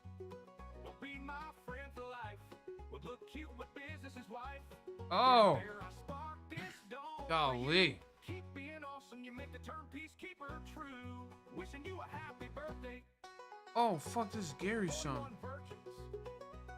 Dude, I love this second verse. Hold on, let me get it. Let me get it. Hold on. Need it up a little bit on my side. We'll get it up a little bit on your guys' side. 21 virgins. Oh, I put it down. This is up. You rock my sticker faces In a couple different places. And that's why today you're getting these praises. Gary! Happy birthday, you're the fucking man. I'm glad we met back when the shit first began. Happy fucking birthday from the Peace, Love, and Coke Clan. Gary is the kind of real man His rather. Oh, hold on. Listen. appreciate his human traits. With the love Gary gives, we are richer than that nerd, Bill Gates. Gary's birthday means all the men have erections And all the women were ovulating. Gary is Kevin Bacon's real dad. Getting lucky down in Kentucky. Gary Bear goated. Anita goated. Lucy goated. G-O-A-T goat. Goat, goat, goat, goat, goated.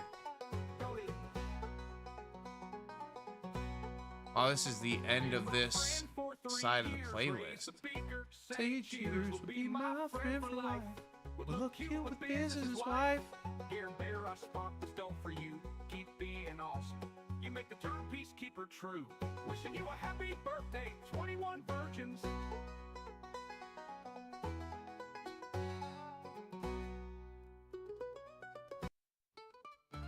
Alright.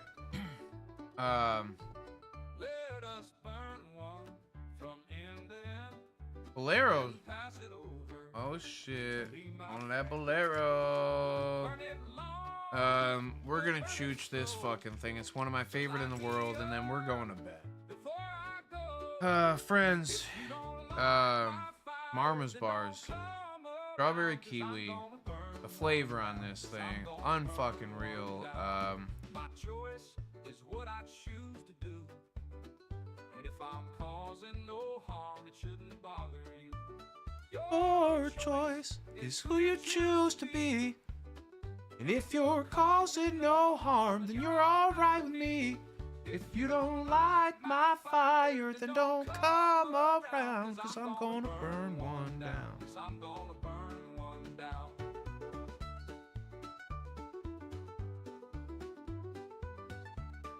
Oh, you don't like my fire? Herb, a gift from the earth. And what's from the earth is of the greatest worth. So before you knock it, try first, and you'll see it's a blessing, and it's not a curse. If you don't like my fire, then don't come around, 'cause I'm gonna burn one down. Yes, I'm gonna burn one.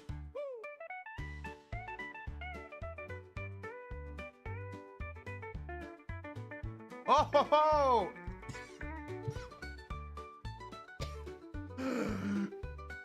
Got him. We got him right in the breather. Do we need to hear that one again? Just repeat it? I don't see why not. All right, anyway. Let us burn one From end to end, now pass it over to me, my friends. Now burn it long, but burn it slow. To light me up before I go. If you don't like my fire, then don't come around, 'cause I'm gonna burn one down. I'm gonna burn one down. My choice is what I choose to do. And if I'm causing no harm, it shouldn't bother you. Your choice is who you choose to be. But if you're causing no harm, then you're alright with me. If you don't like my fire, then don't come around. You know what I mean? 'Cause I'm gonna burn one down. Yes, I'm gonna burn one down. That's it. We're just gonna burn one down, baby. And for that, my friends, I love y'all. Thanks again so much for being here. I hope you strike peace when you seek it. I hope you find love when you need it, and I hope you can cope when you feel it. Baby, god damn, it was a good night. Thanks for letting me get this off my chest, and thanks for interacting. Gawani, honestly, I have to thank you. I appreciate this conversation. I genuinely hope I did not offend you a single moment in what I've ever said. I only say what I say with the excitement that I do because I care this much. And I don't mean to use words that would be harmful or slanderous to you. That is not me. I genuinely love you. I think you're a fucking great guy, and I think your perspective matters. And I think that you have... I get what you're saying. But again, allow me to help people get this thing properly dosed out, and I promise you, we'll all be just completely happy about it. All right? And they laid me to rest. Gonna go to the place that's the best. When I lay me down to die, going up. Oh, here we go.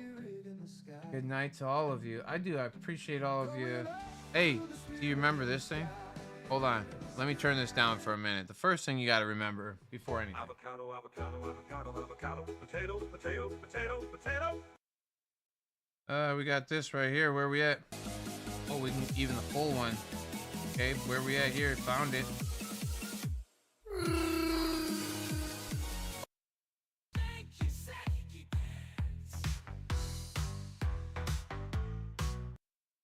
I really need to make more buttons. Hey, fentanyl ain't no good.